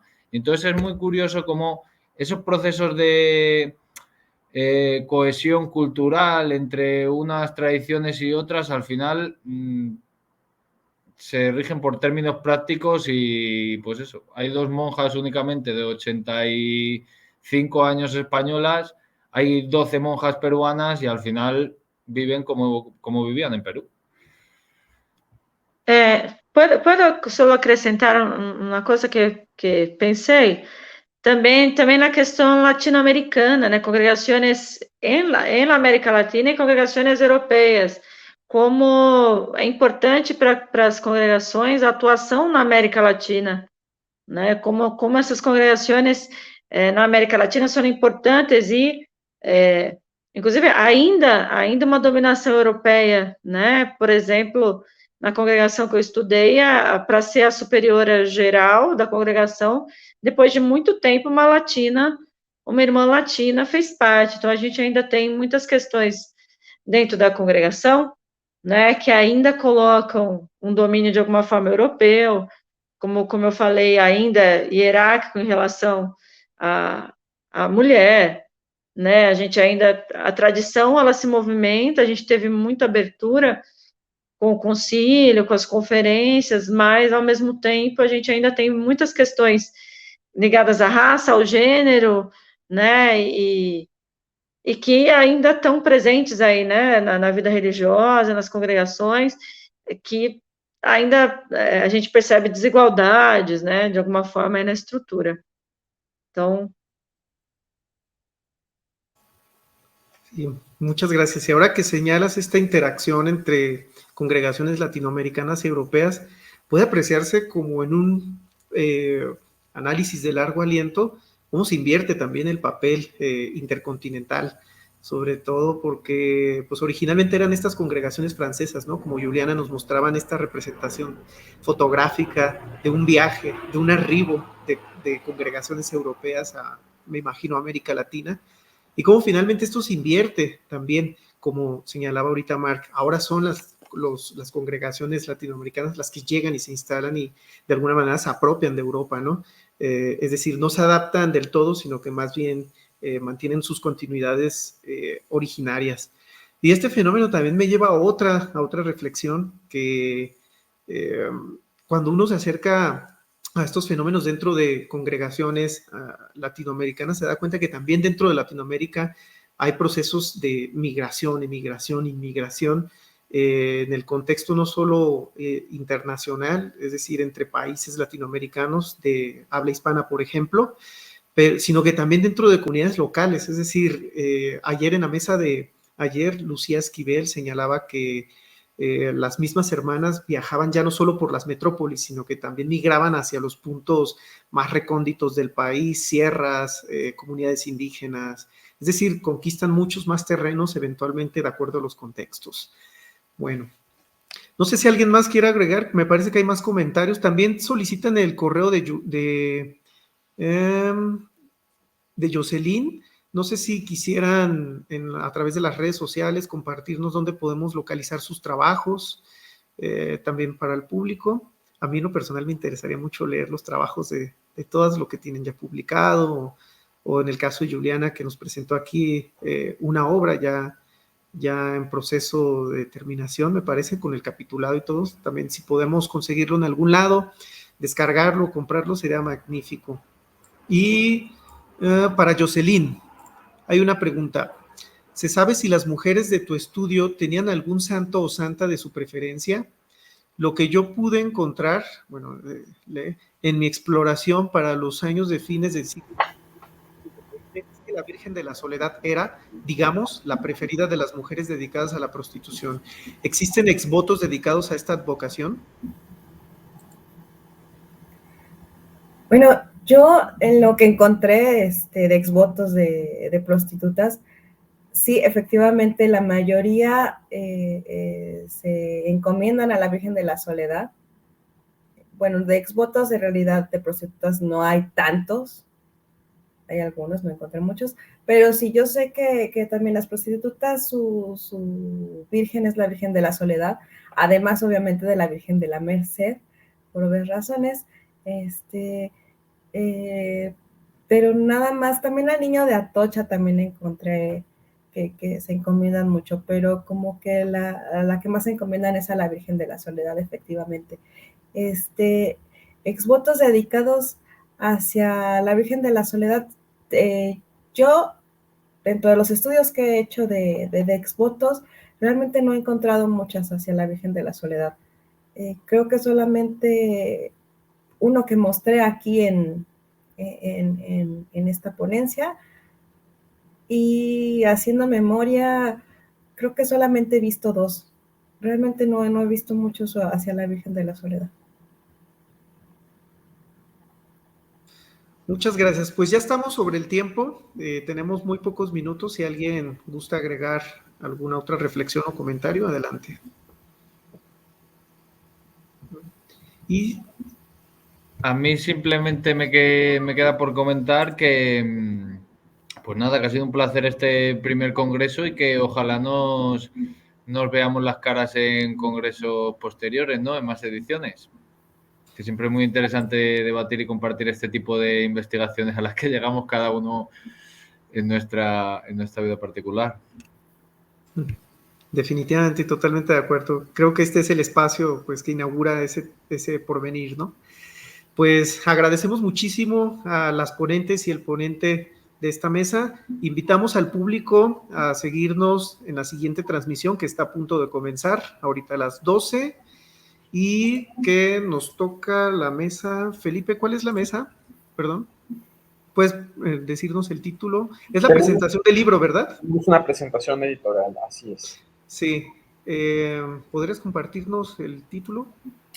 Permíteme, porque no lo tengo a la mano. Voy, un segundo, por favor, un segundo. Se llama... ¿Es el mismo link? Sí, va a ser sobre en las redes sociales. En las redes sociales pueden continuar con la transmisión. El libro se llama Religiosas en América Latina, Memorias y Contextos. Es un libro que escriben Ana Lourdes Suárez, Verónica Lecaros y Brenda Carranza. Entonces, los esperamos en la siguiente transmisión. Va a ser igual en Facebook y Twitter. Pueden continuar con los eventos que estamos preparando. Y bueno, pues ya estamos sobre el tiempo. Entonces, sí. Muchas gracias a todos y todas. Y nos vemos en el siguiente evento. Gracias. Muchas gracias. Gracias. Gracias.